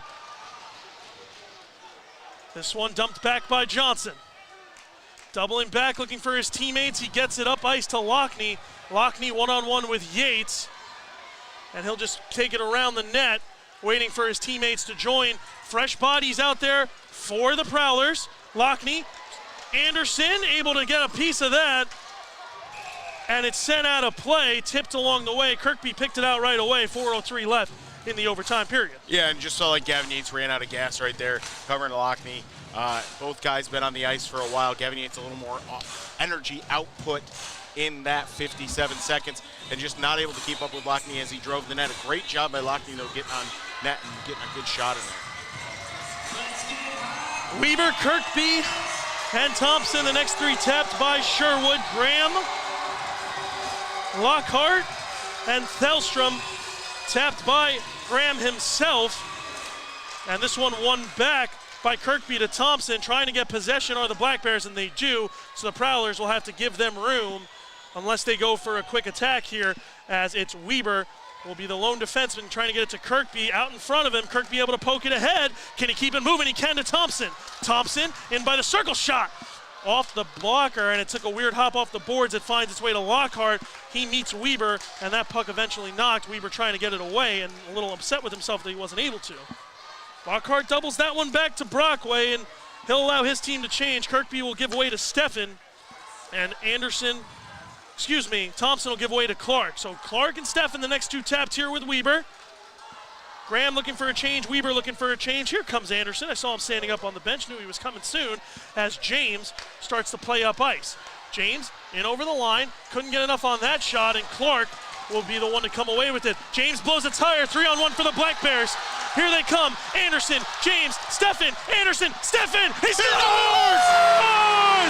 Kyle Steffen wins it for the Black Bears in overtime, 5-4. They sweep the weekend in overtime, and the fans go home happy on Halloween night. And I got the call in there, Cole. I'm going to say one of my four nailed it. Kyle Steffen with the goal. You hedged your bets a few times. I did. You know what? You always, the best bettors hedge. The best bettors Well, you know hedge. what they say. Kyle Steffen with a great goal. Jesse Anderson getting out there as the Port Huron defender, blew a tire, gets ahead of the Black Bears player, fed it to Anderson. Anderson down the left wing, puts it on the stick to Kyle Steffen, and Kyle Steffen buries it in the back of the net. Well, look at the Black Bears jerseys. You always bet on black. Always bet on black. Black Bears will salute the faithful here, as we're about ready for the La Quinta Inn and Suites post-game show. We'll take a quick time out and come back to you after this. We'll be right back. The next Black Bears home game will be on Saturday, November 2nd at 7 p.m. as Binghamton takes on Danbury for the first time at home this season. Grab your tickets now at binghamtonblackbears.com. Come check out the newly redesigned Grand Monarch Apartments. Luxury boutique living. Located in the heart of the Tri-Cities, Grand Monarch offers luxury boutique living and should be your new home. With just 24 units, creating a quiet, homey feeling with an emphasis on service and responsiveness to all of your needs. With 1, 2, or 3 bedroom plans, give them a call and find out more information today at 347-915-3560.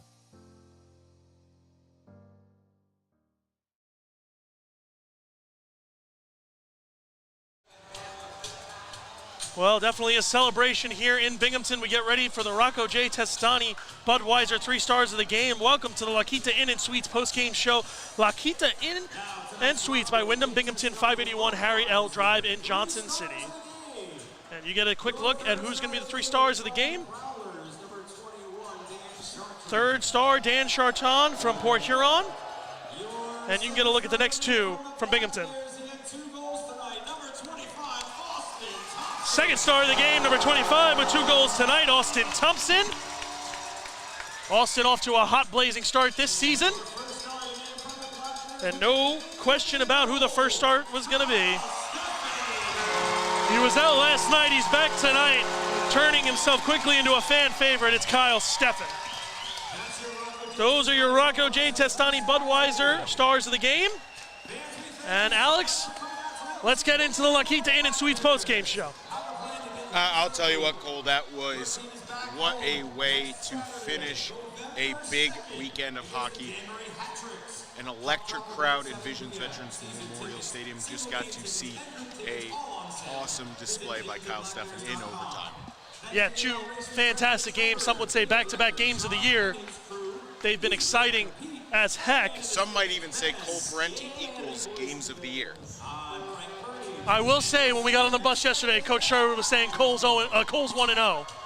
And I had to remind him my time in Elmira also led to a win for the Black Bears, so technically 3-0. 3-0 now. Who cares? Who's saying? Let's get through the game highlights presented by the Binghamton Hockey Booster Club.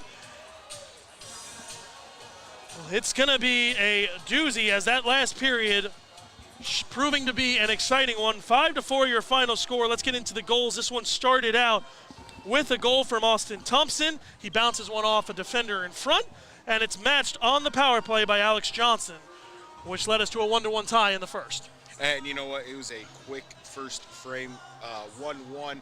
Austin Thompson's goal. Getting that puck on net is always a good option, and that's how the Black Bears got their first goal of the game. Dan Chartan would be the next goal scorer there as he made it 2-1 Port Huron on the power play, but that was quickly followed up by Cam Clark, who stole a puck behind the net of the Prowlers and was able to deposit that one for a 2-2 tie. Then Lucas Lockney made it 3-2 in the final minutes and quickly matched with 20 seconds later by Blake Tosto. And those 2 goals by the Black Bears, by Cameron Clark, by Blake Tosto, are ones that if you have any young hockey players in your life, you got to show them those goals. High effort plays from both of those gentlemen and end up tying the game in both situations for the Black Bears. And then we get to the third period. Austin Thompson, late into that period with about 5:08 left to play, found the back of the net on a sweet just puck laying right there on the goal line. And it looked like Binghamton was going to skate off to a victory, but Dan Chartan had other things to say about it. Yeah, and what a play by Chartan, trying to stay on the forecheck on the penalty kill, heading into 5-on-5 play. Keeps his stick on the ice, forces a bad turnover by Cervoni, which ends up being the tying goal and headed us into the RAV fourth period overtime. And it was a great play by Jesse Anderson to jump up on the rush, and he eventually finds his good friend Kyle Steffen. And Steffen, the benefactor, able to finish this one off. A 5-4 overtime victory, 2 minutes into overtime for the Black Bears. Yeah, what a play, honestly, that everything that led up to it. Jesse Anderson getting the primary, but Cameron Clark, who had a huge hand in that play, also getting a secondary assist. Really the guy who sprung that, doing a really good job of slowing down his skating right around the red line to draw that defender in, give Jesse Anderson an open lane down the left wing, gets it onto Jesse Anderson's stick. Anderson able to deliver it to Kyle Steffen, who buries the game winner. One last look at the out-of-town scoreboard. The score here, Binghamton victors over the Port Huron Prowlers, 5-4.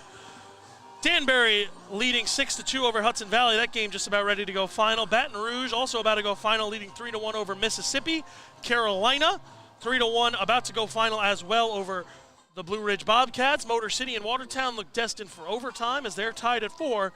And Athens up by a touchdown and extra point, 7-0 over the Danville Dashers. One more time, your Rocco J. Testani Budweiser 3 stars of the game.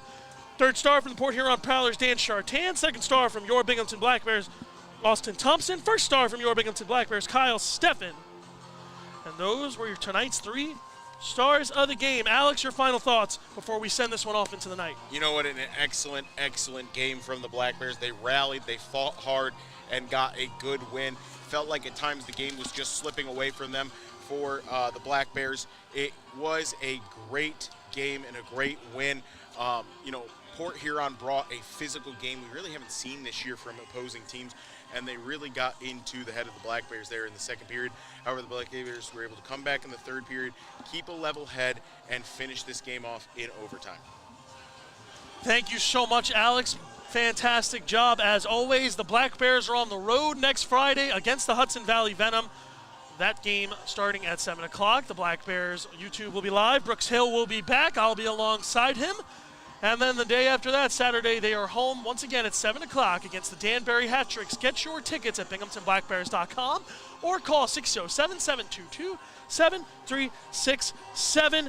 That does it for tonight's La Quinta Inn and Suites postgame show. La Quinta Inn by Wyndham Drive Binghamton 581 Harry L. Drive in Johnson City. Your final score tonight in Binghamton, 5-4 in overtime. Black Bears beat the Prowlers. For EJ Worth, down in the video room with the graphics, my color commentator Alex Jones, Bobby Gross on tickets, Trevor Potenziano game day operations, and of course, the fantastic Kelsey Lane in the office. I'm Cole Parenti filling in for Brooks Hill, signing off. Thank you so much for watching. Black Bears victors in overtime, 5-4 over the Port Huron Prowlers.